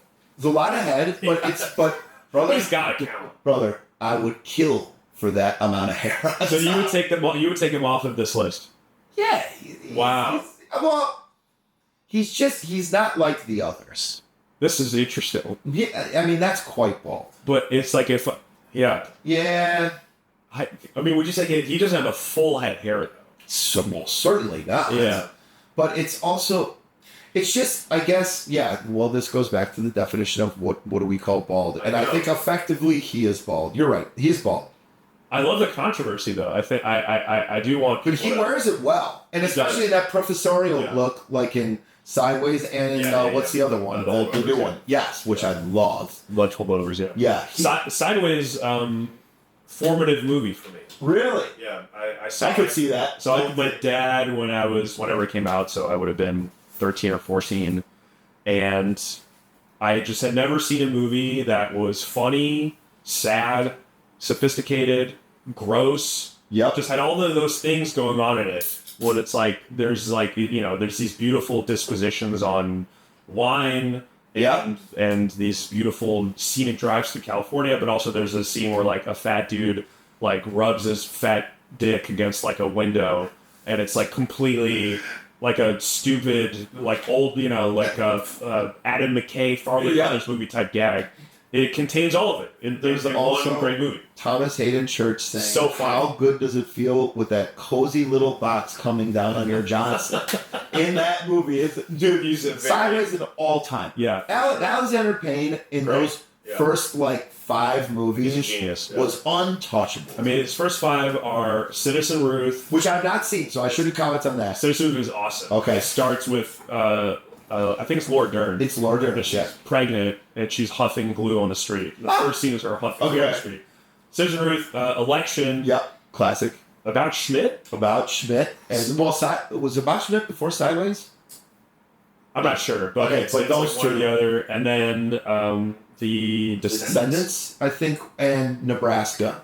Yes. Oh wait, we're missing one. We're missing one in that between About Schmidt or Sideways and The Descendants. I think we're missing one. But either way, all those are incredible, are bangers. But yeah, I think because I think I gravitate toward. I tend to write things that. Okay. Yeah, we got it. All right. Downsizing I never saw. Yeah, I think it. Those are then ranked. Do you? Oh, could you do on IMDb? Yeah. Sideways, blah blah blah blah. This is still ranking but it is 4. But yeah, I think I tend to first I gravitate toward things that have that tonally, the mix of crass comedy and actual and deep pathos. Yes, I attempt to write things that have that style. I think it just opens something in my mind. Totally. That I was like, and that's very much your stories can be like this. Your style of everything. You probably did you ever see Happiness? Yes. Dude, that's that confluence of the true extremes. You know, a gruesome, horrible, perverted movie. Totally perverted and absolutely hilarious. Yes. And heartbreaking. Yes. You know, absolutely. Yeah, that's a good one too. Yeah, that I think if I was Happiness is formative for me, you'd be like, what the fuck? Yeah, you can't really cite that one. But it's very good. Jason Alexander. One of the all-time great actors. Yeah. The probably the greatest character of all time. Yeah. Would you say so? Sitcom or other, just any character? I would say sitcom character. It's him and you're not going to I would agree because it's George is a cartoon. He's like a cartoon archetype. You know exactly how he would react to any situation. There is the engine of his need, I guess, is really powerful. And he's so. Look at that picture of him on the far right. Look, does that not it's just and he's so very few things to this day. Well, I will laugh out loud at his reactions to things, and also I identify with it so much. Not even from the bald perspective certainly, and baldness was such a central, absolutely, central aspect of his life. But being engaged and not wanting to be engaged, wanting to get someone back, getting her back immediately, realizing that was a terrible decision. There's so much. Something I'm sorry to interrupt. No. I was watching this. I was watching some YouTuber. I'll actually do ContraPoints. Very good, interesting YouTuber that does these kind of long videos about philosophy. But she, at one point, quoted a George Costanza line where Kramer, and I don't know what episode this is from, but Kramer asks he's like, "Do you yearn, George?" And George goes, well, I don't yearn, but I crave. I crave. That's what it is. Yeah. And the idea that him not yearning but craving is an important aspect of his character. That's very funny. Yeah, that's exactly it. It's you crave your ex, and then you get her, I don't want it anymore. Oh, that's so dead on. Yeah. That there's one me and Steve were just talking about recently where he wanted a woman he was interested in. She had a roommate or a male friend that was making him insecure, and he was trying to get rid of this guy. Mm-hmm. And he finally got rid of him. And he tells Jerry, and they're at the coffee shop. He's like, he's gone, And Jerry's like, so you're the man now. And George is like, yeah. And he's like, that's not a good role for you. Is it? He's like, no, it's not. It's so funny that that's not a good role for you. That's very funny. Yeah, George is one of the all-time great balls, as is Larry David, which I won't count as an omission because they're the same. Yeah, no, I didn't know. Oh, did you have Larry David? Okay. Larry's right after Jason. Oh, so same deal. Yeah. One thing I'll say about Larry David, the show borderline sucks now because you see the wheels turning too much. You see them putting Larry into a situation where he gets to do Larry. Fair enough, yeah. But Larry David is a god. What do you think of the Larry David character in comparison to the George Costanza character? I think the Larry David character is wonderful. I think the George Costanza character is better. It's just played better. I mean, it's just in Larry is a hilarious. What are the differences you would say? I think George captures the weakness and the there's a fury to George. I guess there isn't as much in Larry. Well, and plus Larry's character is a rich guy. Yeah. You know, and it's successful and has gotten women. So he's a kind of above it. He's like, yeah. He can choose to participate or not. Exactly. Yeah. And it's all for fun. Yeah. For George, it's need. Yeah. It's craving. Like it is. Yeah. Like, and also it's like on just the regular mechanical level. Jason Alexander is such a... He's an incredible actor, for sure. There's no better performance than George Costanza. Yeah. You know, like it's perfect. Jason Alexander as George Costanza versus James Gandolfini as... Oh, man. That is... I can't pick one. Wow, okay. Because I think The Sopranos is the greatest piece of American art ever. And wow, better than any novel, better yeah, I think it will be surpassed. Yeah. But I don't know that there's a novel or a piece of music or like maybe it's hard too because it was on for so long and there's so much to it. Yeah. It's just an entire world you can kind of hang out in for a while. Yes. There's so many little corners and divots and things you can poke into. So it's just more capacious than a novel, which is Exactly. And it's so perfectly very much like The Godfather, representative of what America as a thing is. And what America as a thing is you're never not an alien. Yeah. You know, and like I don't know. I mean, I suppose you become not an alien a few generations down, but it's like I can't. I'm 2.5 beers in now. I can't put it into words. Louis C.K. As a bald man. I'm grateful. Yeah. Not a great man. Yeah. A great bald man performer. A great bald bad man. Yeah. Yeah. Look at that. Look at the middle face. Yeah. Oh, that one. Yeah. That is Louis C.K. today. Sure. But and that there was an example of the Louis show was so good. So good. And it's like unbelievable. And his crimes, which were bad. Yeah. It's like, why are you taking the show? Yeah. Let us still watch the show. You can watch it. You just have to pay. Well, now look at this. Leave this out. I did do that. Yeah. I have to put some money in Louis. Yeah. Dave Chappelle as a bald man. See, okay. Black bald men, it's different. Yeah. It's just... It's almost like, should I even include any? Yes. That's what I feel like. Should this be a rich... This sounds fucked up. Yeah. But it's like... And I say this in the sense that I don't sense any insecurity. No, for sure. From Dave Chappelle, Michael Jordan, Terry Crews. Yeah, there's less of like a sacrifice being made to like go bald as a black. No, it's a fucking... It's also not like a loss. It's just like a choice. Like, oh yeah. Well, and it's a loss, and I'm sure in their lives it's a different thing. But it's also like you're just looking at like great. Yeah, stylistically. It doesn't feel like it's a loss. It's just like it's almost like a different haircut. It's like yes. Yeah. And I speak of that as a man who's so lucky to have gone bald in the era that I did.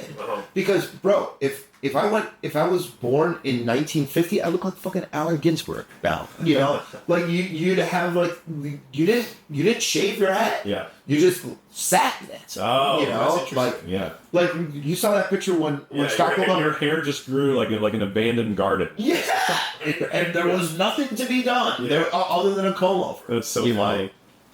Michel Foucault. I didn't know he was bald. I saw that one out there. I think that was bald. Have you read anything by him? I've read bits of the Panopticon in class. What was that called? Discipline and Punish. Discipline and Punish. Talks about Panopticon. Yes. Yeah. But it's very good. Yeah. Did you connect with it at all when you were reading in class? Oh, for sure. I connected with the Panopticon because I was raised Catholic. Oh, so sure. We live in a Panopticon. Oh, wow. You know? I never even thought of that connection. I wonder if Foucault grew up Catholic. He's French, so probably. Yeah. Yeah, unless he was a French Jew.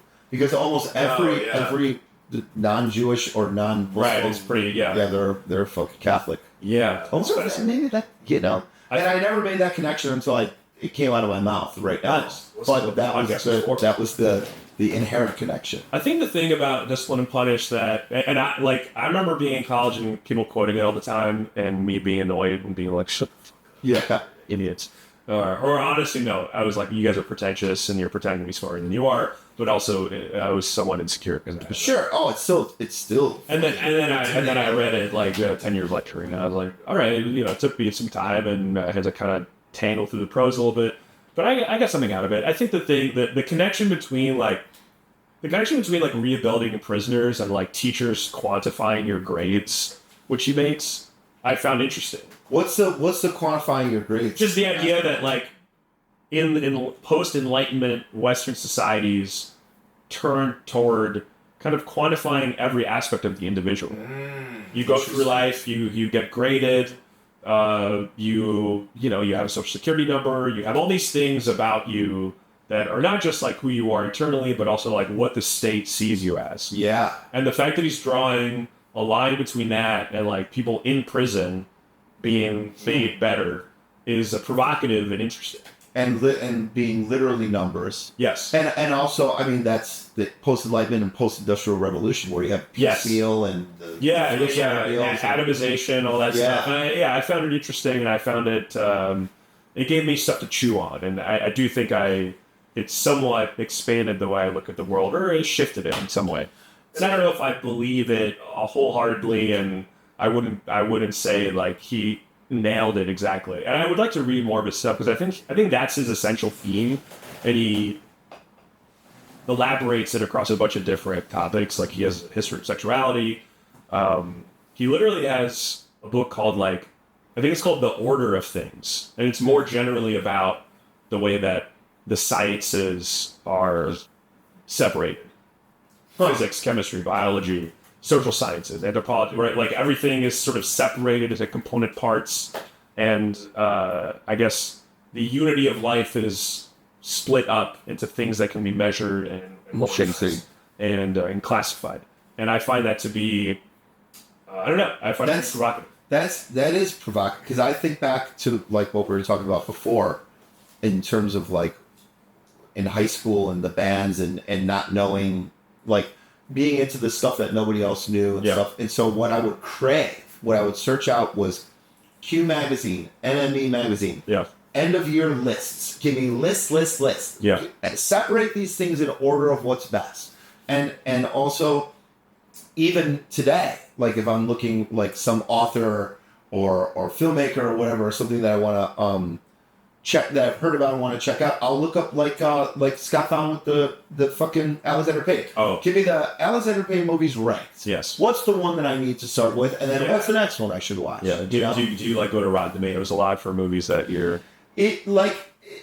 Rotten Tomatoes a little bit. I'll go to IMDb, and then I'll go to the critic reviews, and then pick the ones that I like. Or I'll go the reverse order and look at like Cahiers du Cinema and their year-end lists and pick something off of there. Yeah. You know, and that's slightly different because it's like you're going to like people whose opinion you respect. Yeah. There's like, what do you think? So it's more personal. It's not like what is the aggregate, But I'll use the aggregate one sometimes too. But yeah, it goes, okay. Okay, let's bang. What are the omissions that I... The omission, the major omission was, of course, Vladimir Ilyich Lenin. the greatest of all. That's pretty good. Yeah, that's shook the fucking world. That's true. Yeah. Changed the world. Yeah. However, yep. Hold on. Switch that I for an I, or switch that O for an I, Scott. Lenin. There we go. Dude, I bet there was some good John Lennon, Vladimir Lenin stuff going on. Oh yeah, I had a shirt with his picture on it that said "I am the Walrus." Oh, it was so great. Yeah. Look at that. There's a great. Yeah, pretty good. There's a great bald band. I gotta learn more about Lenin. I know interesting guy. I know very little about him except for obviously his role. What he did. Yeah. Yeah. Okay, so was that the main omission? That was the main omission. Yeah. Yeah. Okay, let's bang through because I'd love to talk to you about the painting and poetry, but I'd love to talk to you about the Chicago Hall of Fame. You're proud of being for Chicago. Yeah, definitely. Okay. I have MG on here, but we don't. Sure. It's obvious. Del Close. Oh, the other omission, which is going to be, it's an omission for both of them, is Al Capone. No, I added Al Capone later. Oh, okay. Yeah. Al Capone, he's also a great bald. Yeah, that's true. Del Close, not an improv guy. Yeah. I recognize his significance. Yeah. I don't know very much about him. I love that you said that. I have no talent for that art form. Yeah. And when it's great, it's truly transcendent. When it's anything less than great, it's trash. It's tough. Yeah. So you're watching a group of people have fun without you. Yes. Yeah. And sometimes it doesn't even seem that fun. No, yeah. Because I think for them, they have to be this fun because otherwise they're all going to kill themselves. Yeah. It's got to be brutal. Chris Farley. He's an honorary Chicagoan. He's from Madison, Wisconsin, and but yeah, some of these like sure, but they're associated with it. I worshipped him growing up. Yeah. I love him. He's great. Yeah. No notes on Farley. Steve Albini. Steve Albini is a fucking gangster. What a fucking curmudgeon. Yeah. It absolute revels in his curmudgeonry, but he. I struggled with Steve Albini. I had to unfollow him from Twitter. R.I.P. by the way. He's R.I.P. Yeah. He's a. I found him incredibly annoying. He's irreconcilably. What's the cranky, antagonistic, yes. Contrarian. Oh yeah. The thing I'll say for Albini that really means something is I really feel like he put his money where his mouth is. Yeah. And his rules for life were so stringent and joyless. Yeah. But at least he lived by them. Yeah. And I also it's like I've never listened to the Shellac or whatever his Big Black. The Rape Man, by the way, was another one. Oh, that's funny. Yeah. But it's like I don't like noise rock. I don't have no. And I guess I mean this is just me being a pussy, but I think he would have hated every single band that I. He did hate every band that you like, and also Surfer Rosa is one of the lesser of the Pixie albums. Sorry, Steve. And that's the one he produced. That's the one he produced. But he, I mean, an incredible producer. I mean, he gave you pay the money, you get his engineering. Yeah, he did not discriminate. I really think he at least lived by what he preached. Yeah, he did this whole thing about like I'm not going to accept royalties. Yeah, it's like, I mean, I get that, but also it's like he's like, just pay me like a plumber. Yeah, a plumber. Yeah, you're an artist, you idiot. Yeah, like you producing this is a part of the product. He lived in a little kink cartoon world where he had enough demand where he could make a comfortable living doing that shit. Yeah. And I think his whole living was putting his money where his mouth is. Right. That was his whole thing. Yeah. And it's like you know what? Fine. And then he made a lot of money as a poker player. Yeah, I think he won 3 or 4 bracelets. Yeah, it's like, because gambling is super for it was honoring that. Yeah. Saul Bellow. Never read one of Saul Bellow's books. I started Herzog, didn't finish it. Herzog's tough. I couldn't get through it. On March, did you read? March is great. Really? Maybe I'll get that next. Yes, March is great. It is Yeah, I mean, it's like, I don't know, if you like, 50s jazz. Yeah. You will like On You March. Fred Hampton. Fred Hampton, R.I.P. Yeah. Blew up at the FBI against his will, I suppose. Yeah. God, what was he, 21? Yeah, super young. 21 years old. I mean, he represented a beautiful, tragic, doomed thing. Yep. Which was... Did you see Judas and the Black Messiah?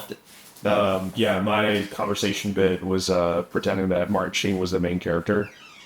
He was the FBI. And simply like, it was, I don't know why Martin Sheen was in so little of it, being the main character of the movie. The Obamas. I mean, they're great. The only time in my life where we had a president where I was literally proud, that the guy, and sure, that war criminals, but Barack Obama is truly one of the people in my lifetime that it's like, I look at that guy and I'm like, and like, that's a fucking great man. I love him. You felt like comfortable watching him talk on television. Yes. And I felt comfortable that he's smarter than me. Yeah. It's like, and it's like anyone that's the president, of course, is a fucking asshole, Sure. But that's the best one I've seen in terms. It's probably impossible to be the president of the United States and not kill a single person. No, it's impossible to engage in a war where you're not a war criminal. Yeah. But I mean, even with that, it's like, can you? I feel like you kill people in some way. Someone dies because of policy decisions you make. Yeah, someone dies because of you. Well, think about Castro. Well, that for sure. Yeah. But I even think about like Castro and Lenin. Where you're implementing such a jarring change to people's lives, and that there's always going to be people that disagree and people that previously had power and previously had sway and that are trying to be like, no, people, you gotta listen. And you're looking at these people and you're like, look, if you keep this up, we got to get rid of you, and it's like anytime there's a revolution or something, you're going to have to silence people. Yeah. People will get silenced in a revolution. Sorry. Not that Obama's that, but it's like, you have to silence people, and that's gonna be the clip. I do think that it's like, bro, the Cubans were up against the previous bourgeoisie who had all the power and all the outlets. It's you gotta shut them up. You have to. If this thing is gonna work, and if we're not gonna waste all the lives that we've already wasted, these people gotta shut the fuck up. I gotta learn more about Cuba, because I think some people contend that Cuba, in some ways, standard of living in Cuba increased because of Castro, but then other people will be like, it's a fucking disaster. For sure. And also, people leave Cuba and are like, I'm fucking glad I live there. Yes, and I'm also not saying Castro's right. Yeah. I'm just saying that in a revolution, literacy did go up. Literacy went up. For sure. And I think their health... The healthcare is good. Yeah. But nobody's rich anymore. Yeah. And there's still a lot of poor people. Yeah. So it sucks, dude. Yeah. John Cusack.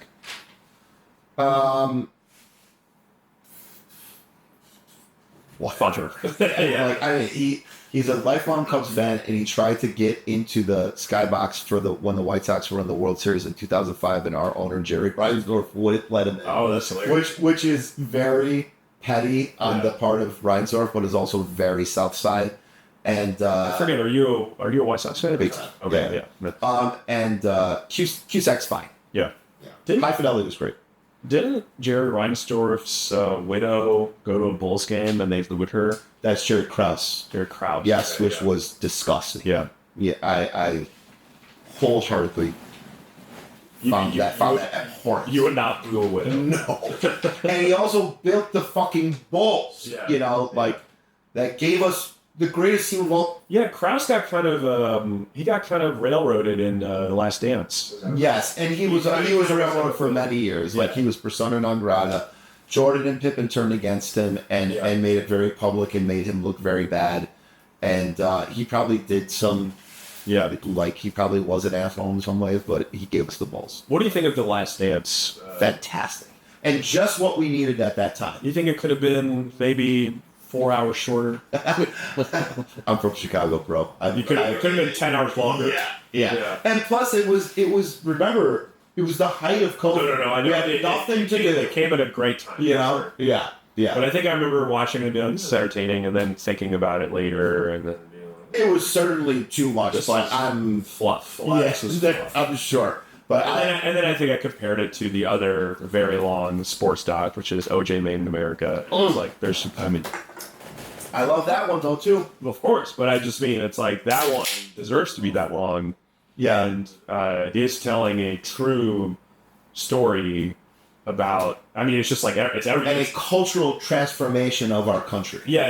Like it really deserves to be that long, and it's so complex and it's so murky, and it just makes you feel a million different ways. And The Last Dance is just MJ getting hammered. Yeah, just being like, I'm awesome, bro.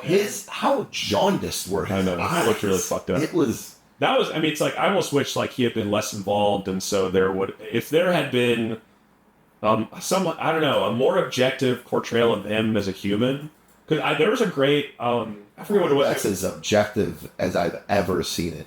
I just remember there was an ESPN like profile of MJ in like I think 2008 or something, and he was watching a LeBron game. He was like, he sucks.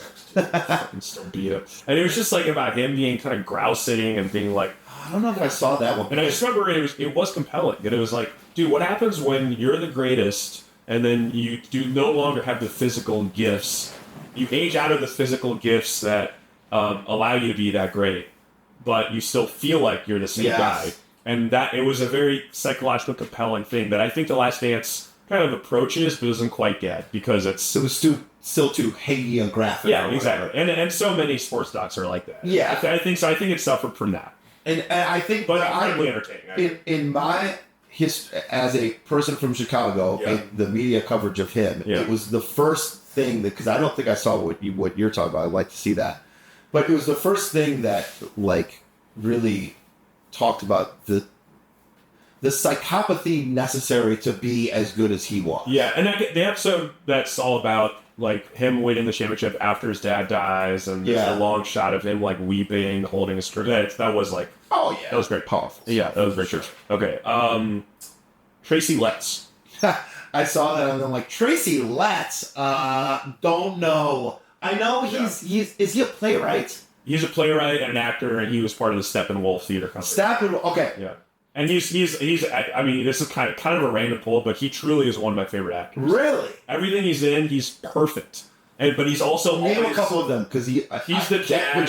Okay. Yeah, this guy. He's the dad in Lady Bird. He's the dad in Lady Bird. What's that one right there? That is from Winning Time. Oh, yes. He was the coach that got coach Winning Time.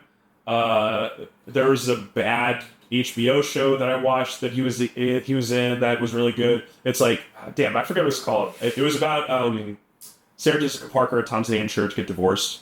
I think it was just literally called Divorce or something. Oh! But Tracy Letts plays the husband of one of her friends, and he has this like hot new wife, or not hot new wife, but Molly Shannon's his new wife. Okay. It's like a younger new wife, and she's dumb, and it's just a perfect portrayal of a rich guy who got remarried and is just sort of unhappy, but superficially his life. Keep scrolling, Scott. I'm listening. And there's a whole season where he's just like building a pizza oven, and he just like gets super into building a pizza oven, is completely ignoring his wife, and it's just this very kind of psychologically astute portrait of like a certain type of middle-aged man.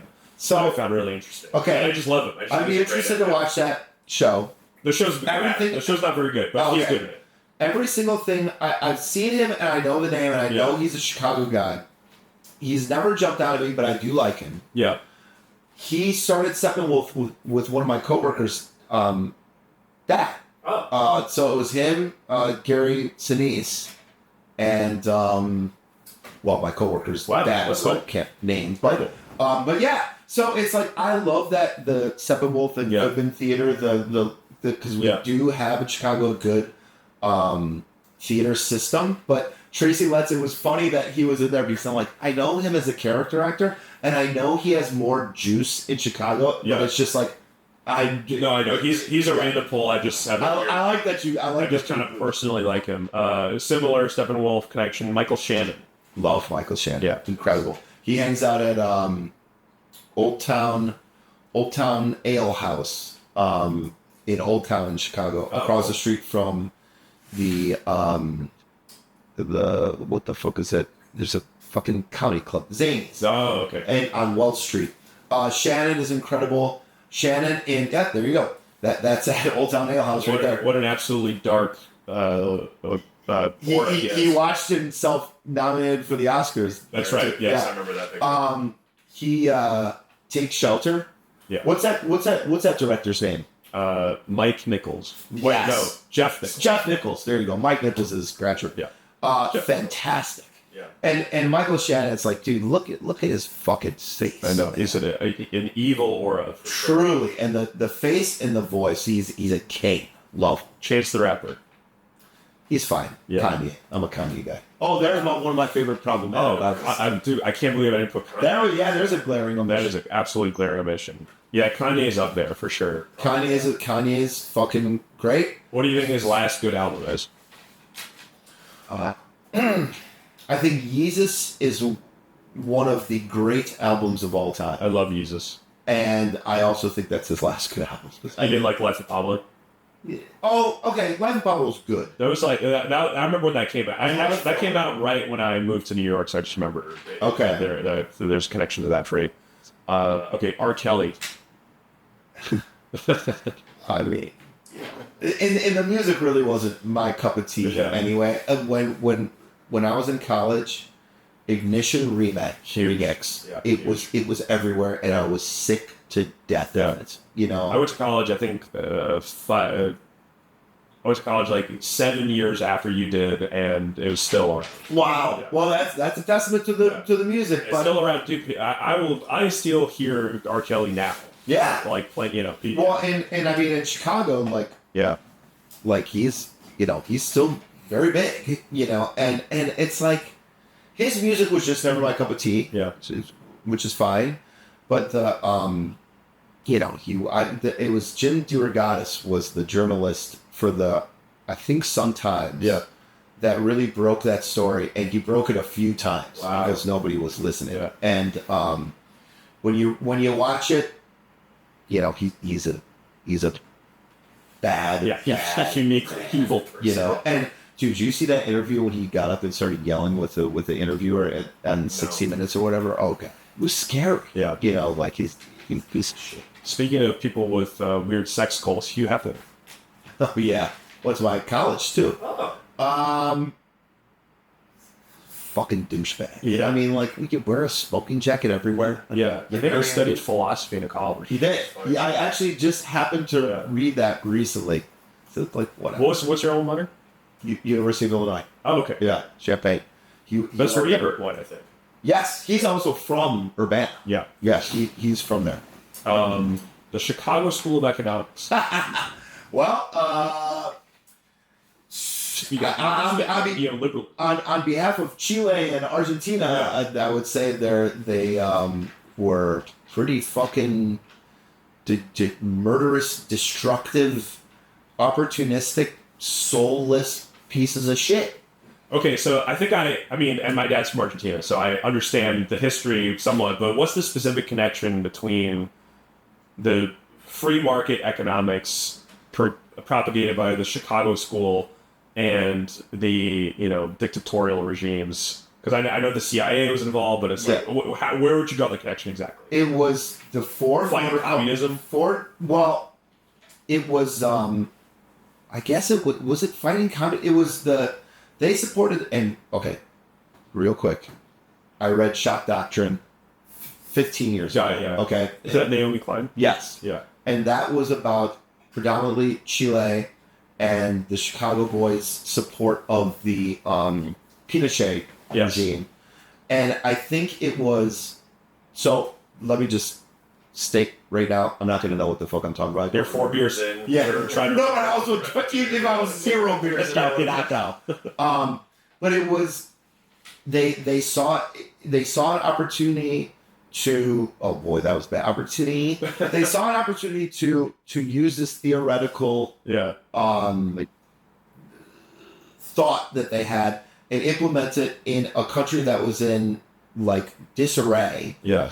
And they kind of, I guess, romanced the military sector who was going to take over there to implement this experiment at the great cost of blah, blah, blah, blah, and blah, and also with the stated purpose of resisting the threat of communism, et cetera, et cetera, et cetera. Yeah. So I have no fucking idea, but I remember reading that book many years ago and coming away from it like, Jesus Christ. That was Milton Friedman, right? Yeah, Milton Friedman and some others, yeah. I mean, I'm 0 beers in. I've read a specific history about the Pinochet takeover.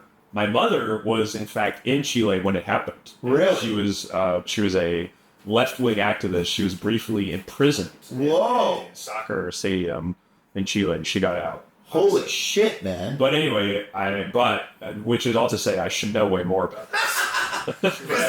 They bombed the palace, right? Tank, not bombs from planes, but they shelled the palace, right? Yeah.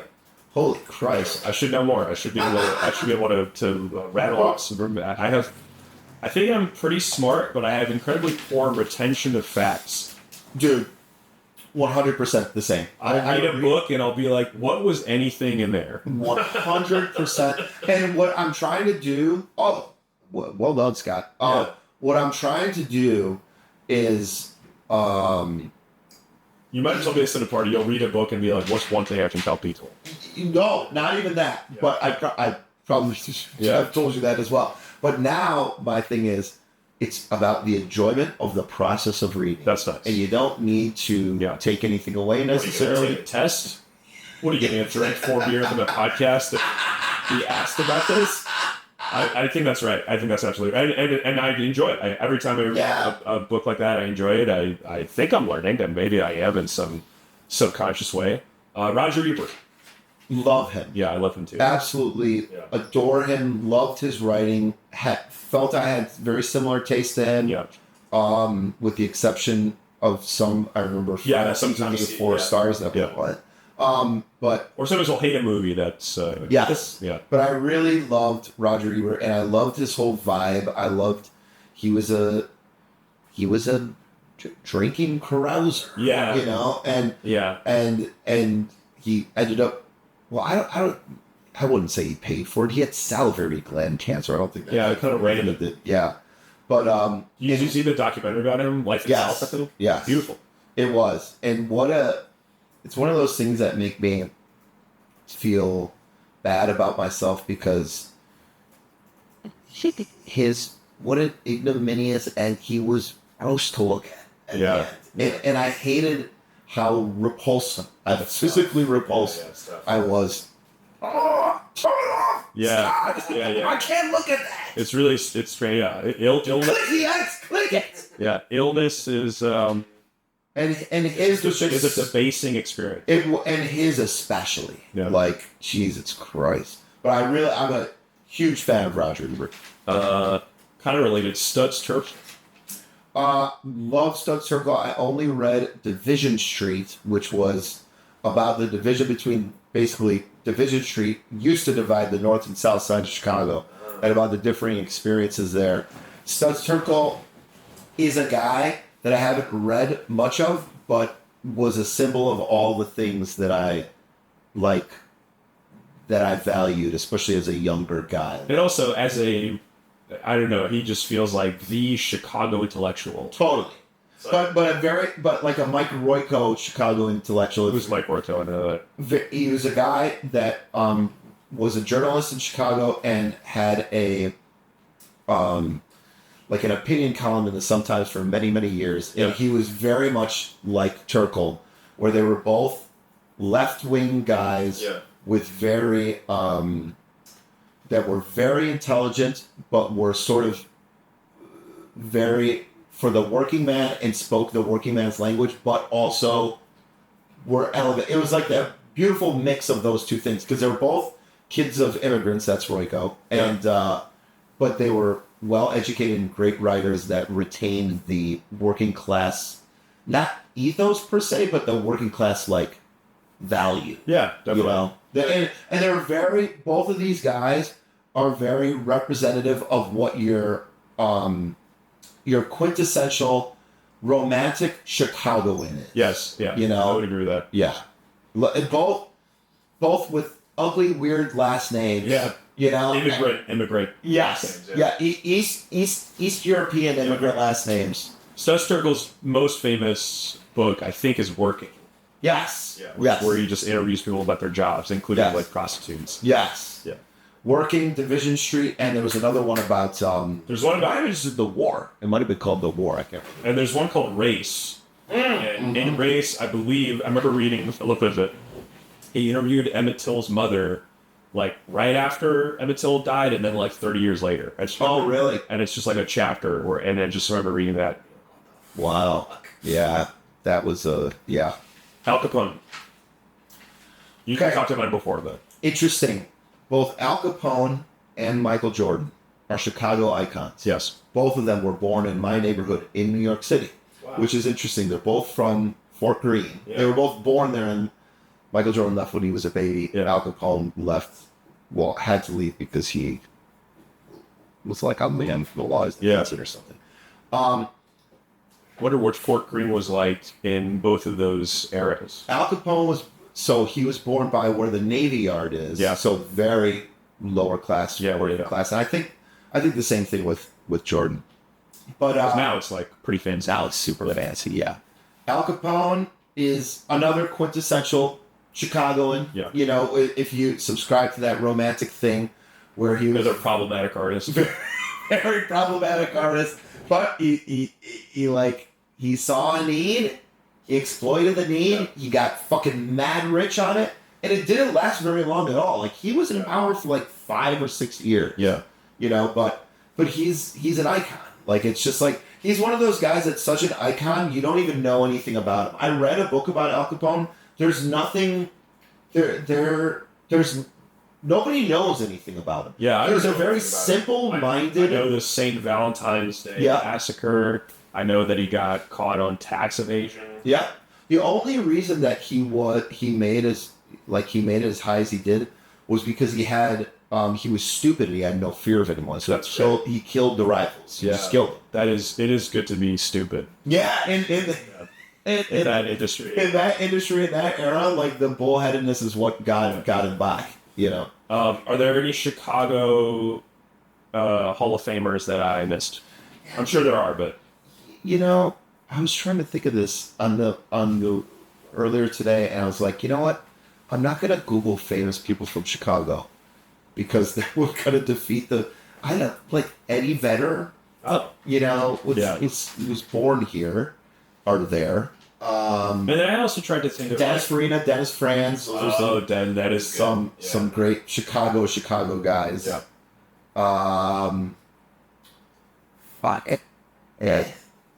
Okay, we should wrap soon, so let's talk about a painting, and then let's talk about some poetry. So, for painting, we're going to look at René Magritte, La Colère de Dieu, the fury of the gods.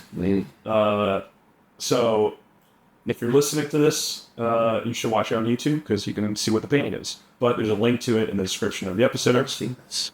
What are you seeing? Can you just describe the painting? Okay. So, it's a picture of what almost looks like a military vehicle, but like a 1920s or 30s two-door sedan, green. There's a professional driver in the front. The second row is vacant. The third row is occupied by a man in a bowler cap who looks like Lenin, by the way. On a road that's a mountain road. Above the sedan is a jockey and racehorse that are directly above it. The racehorse looks exactly like the Mustang logo, and one hoof is touching the roof of the sedan, and he's in full gallop. Yeah. And the car looks as if it's going at a leisurely pace. That is interesting. The car does. I didn't think about that. The car looks like it's going slowly. I don't know what. I don't know why I think that, but it's like clear to me that I don't know what would make it look like it was going fast. Yeah, I don't either. But it's the calmness of the two. Yeah, for sure. You know, they're just sitting. They're sitting erect and they look very relaxed. Whereas the jockey, of course, is in full jockey crouch with his like crop, poised. And I think what's funny about it is that like you think like one frame further from where the painting is, and the jockey and the horse would completely like gallop off of the car. Yeah. You know what I mean? It's like, it's such like a unstable image. Because the car does almost look still. Yeah. And man, this is great. I've never seen this one before. I love Marguerite. Yeah, I love them too. The lovers, the two people kissing with like face coverings on. I think that's. Oh, see, I'm thinking of the. I can't picture that one right now. I'm thinking of the guy with the apple in front of him. That too. That's him too.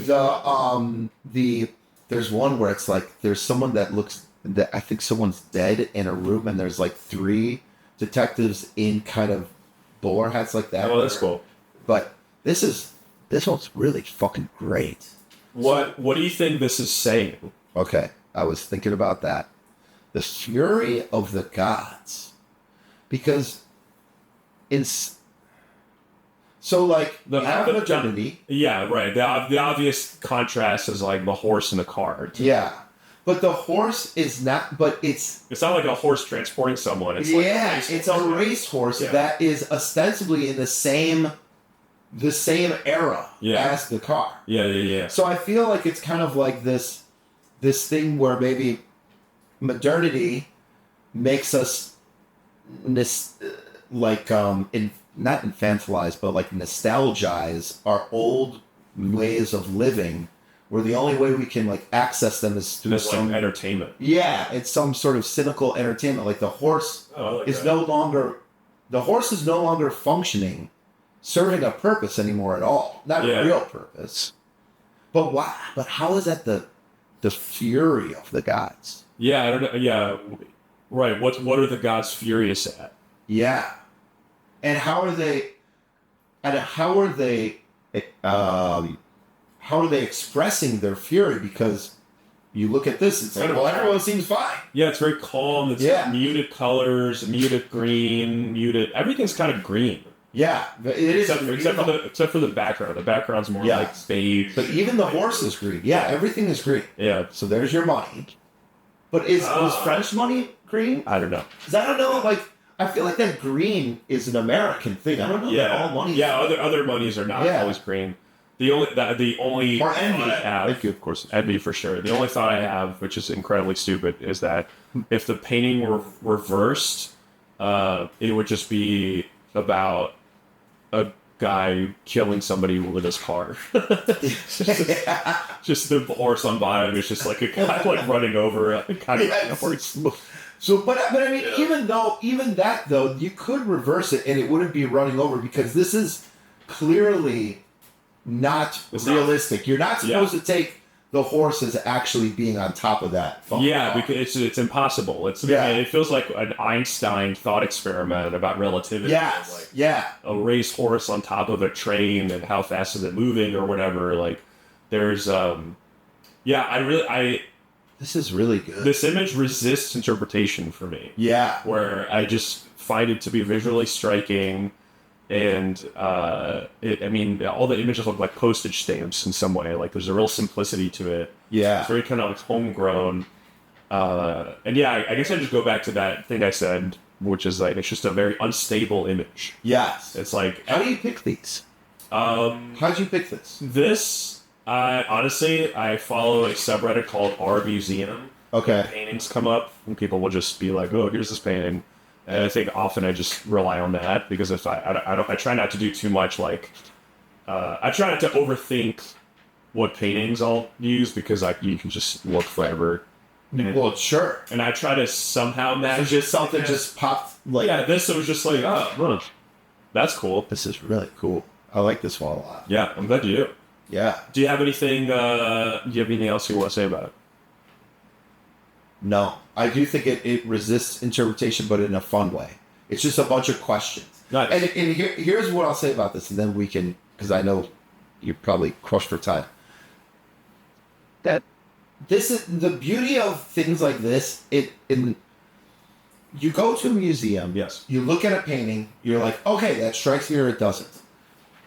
But you can't have a conversation. No, yeah. It's nice to do this, to look at something and be like, okay, what do you think of that? And then let yourself talk and think about it and think out loud, and that's how you come to conclusion or whatever, or even just an extended appreciation, because some of, I think, what you're talking about, like with reading books and blah blah blah and forgetting everything, is because you're not talking about it afterwards. You know, all the greatest understanding of any book I've ever read is when I had to write a paper on it. Yeah, for sure. You know, and it's kind of tragic that we're not forced to do that. Yeah, this is why podcasting is the most important media. There's reason to think about this. All right, that's good. I'm glad we did that. No, me too. Okay, would you like to talk about a poem? Sure. All right, so this is William Wordsworth, A Night Piece. I'm going to give you some options here. I can read it, you can read it, or we can listen to an AI-generated voiceover website. Fuck off, I'm reading it. Okay, read it, okay. Please. A Night Piece. The sky is overcast with a continuous... Oh, I'm sorry. A Night Piece by who? There. A Night Piece by William Wordsworth. Great. Big N dash, by the way. The sky is overcast with a continuous cloud of texture close, heavy and wan, all whitened by the moon, which through that veil is indistinctly seen, a dull, contracted circle, yielding light so feebly spread that not a shadow falls, checkering the ground from rock, plant, tree, or tower. At length, a pleasant, instantaneous gleam startles the pensive traveler, while he treads his lonesome path, with unobserving eye bent earthwards. He looks up.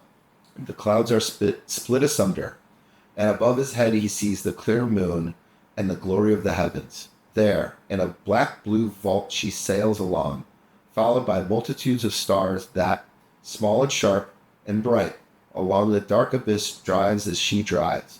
How fast they wheel away, yet vanish not. The wind is in the tree, but they are silent. Still they roll along, immeasurably silent, and the vault, built round by those white clouds, enormous clouds, still deepens its unfathomable depth. At length the vision closes, and the mind, not undisturbed by the delight it feels, which slowly settles into peaceful calm, is left to muse upon the solemn scene. Do you like this poem? No fucking clue. No clue? No, but like, all right, hold on. What do you think it's about? It's about a guy. In many ways, I've retained nothing from it. It's about a guy traveling. Yes. And not paying attention, and just in his duty of traveling, catches a vision of something beautiful and it goes away. Yeah. The moon. You see it. Is it the moon? Yeah, see, this is the thing. The problem too with reading is you're in many ways not taking in from what is. No, I'm going to go through it again. I'm not going to read out loud. Yeah. Also, can we just Scott? Can we listen to 2 lines of the AI, because I think you'll laugh. Okay.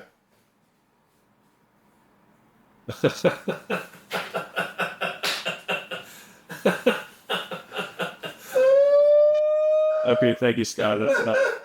I tried to pick the worst, most inappropriate possible voice for poets, and we picked one. It was like, what's her name, Scott? Laura, and it's meant to be for like social media. Oh yeah, I was gonna say it sounds like the Instagram thing.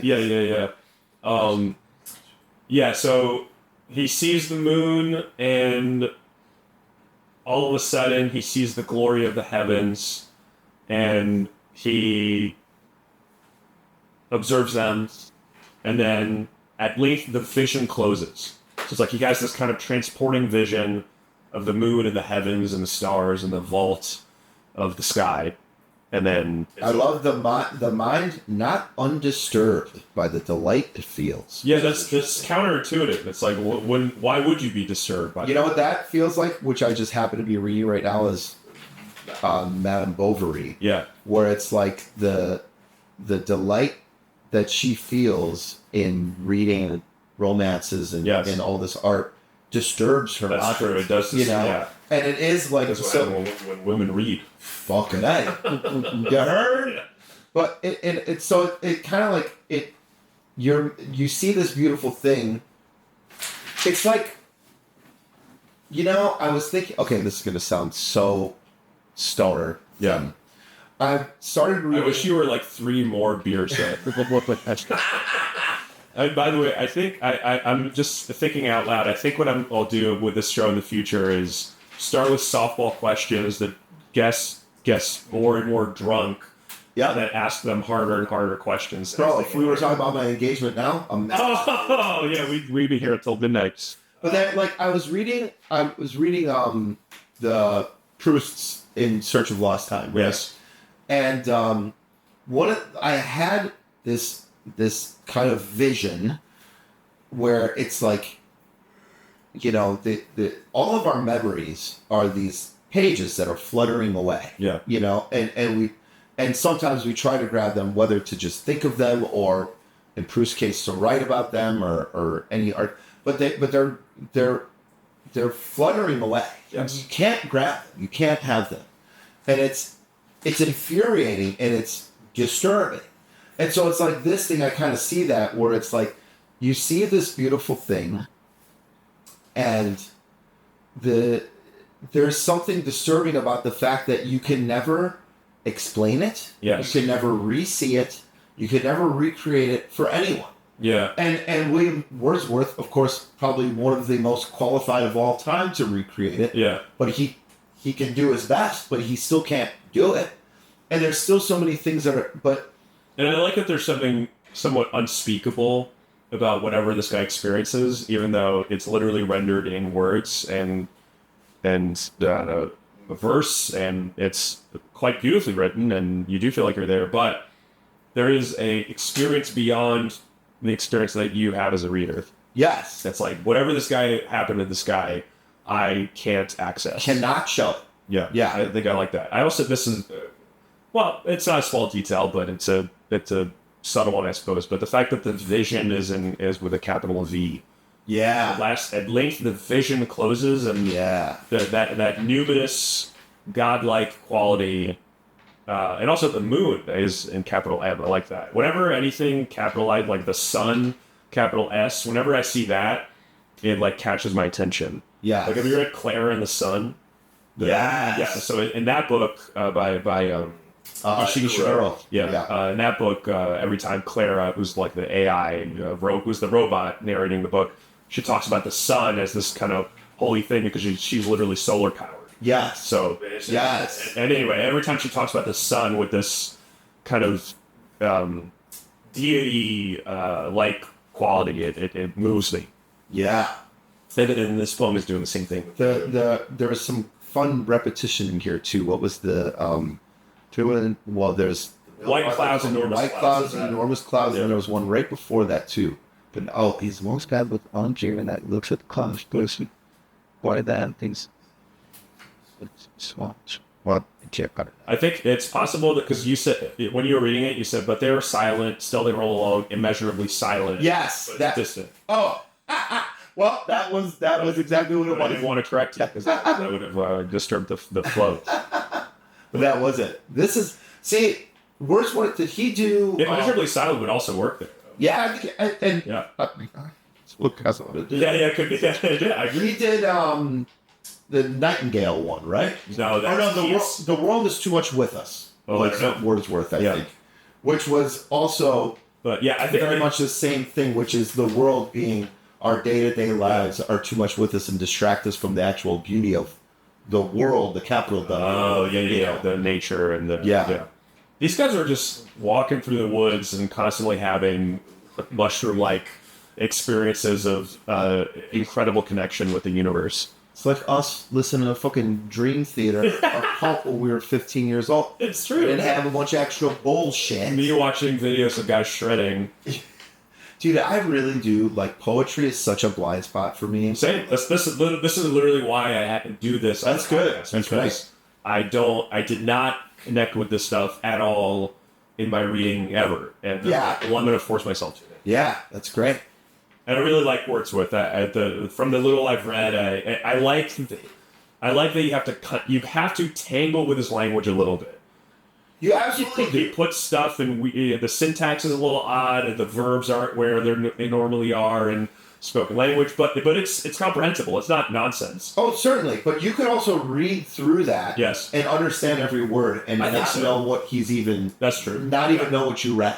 Yeah, in a way, like you do have, but that's to your point of contending with it. Yeah, but I think sometimes poems are so abstract to the point where they mean nothing. They evoke no experience within you. You know, a lot of contemporary poetry can be like this for me.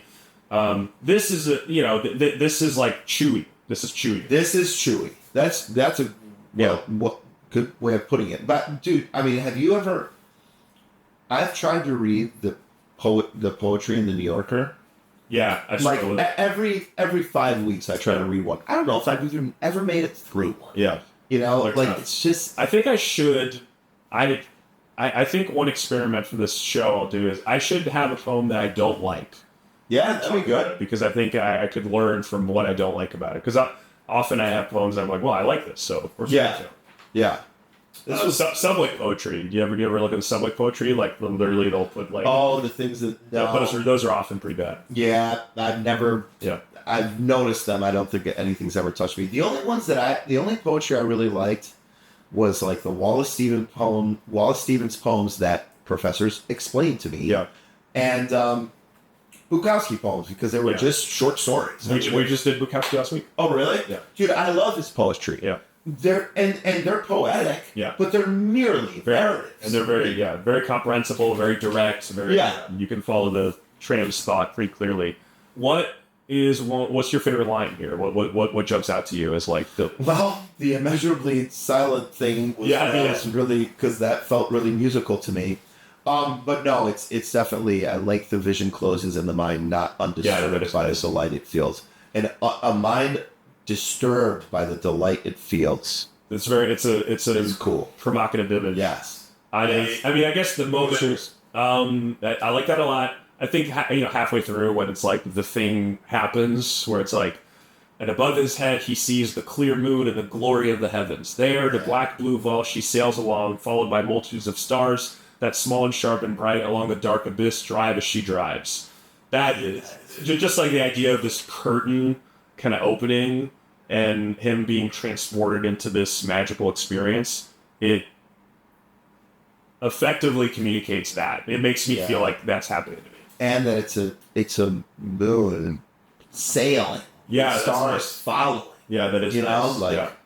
And I don't know. I think of the vault. I've heard people describe the sky as a vault before, the vault of the heavens, and I enjoy that wording for it. Dude, could you imagine, Pedro, like in the 1700s, traveling by wagon or horse somewhere where light pollution did not exist? There was no ability. Yeah. You know, like, so everywhere you went, you saw stars. Yeah. And the majority of the world was not urban, you know, and it's like, I'd probably just be thinking about my horses or something. Yeah, is that what you were thinking about? I don't know. Well, he was thinking about his horses too. What did he say at the beginning? Not the horses per se, but where he said he was looking at the ground. Yeah, that's true. Handsome traveler while he treads his loathsome path with unobserving eye bent earthward. Yeah, so it's like this guy is distracted, but he has a moment of being undistracted. Yeah. Which is nice, and I think we can all aspire to that. We can all aspire to that. That's true. This poem is just about closing Instagram for just like 10 minutes. Close Instagram and look at the fucking sky for a moment. Yeah. You know? Look at your other screen. Look at it's about like closing Instagram and watching the movie that you turned on. That's what this poem is today. Do you have anything else you want to say about this? No. I think we covered a good amount. I think that's beautiful. Do you have any questions for me? Plenty, but I have some questions up for you off camera. All right. Well, Bobby, you're great. You're a very deep guy. You're a very funny guy. I really thank you for joining the program. Oh man, this was one of the most fun I've ever had on a podcast. Great, man. I'm so happy. Thank you. Would you like to plug anything for the audience? Sure. I got I'm recording a special next month. Yes, you are. And it's at the Gutter on September 28th. If you want to see my new bio that I wrote against my will, that's at Eventbrite, something or other. Look up my name, Bobby Condon. And do you have a name for the special that this is going to be? Not yet. Yeah. So my first special is called Greatest Hits. Yeah, very funny. Thank you. Yeah. I wanted to name it Blonde on Blonde, and nobody thought that was funny at all. I think it's funny. I think it's great. Yeah. But everyone said no. Yeah. And so I'm I don't know, because part of me wants to call this one Blonde on Blonde. Yeah. And part of me is looking for another Greatest Hits type thing. Yeah. Live at Budokan. That's very funny. I like that. Yeah. So, but whatever you choose, it's going to be a great special. Bobby's a hilarious comedian. If you live in New York, please come and see him. Thanks. All right, Bobby. Thank you. Appreciate you. Thank you.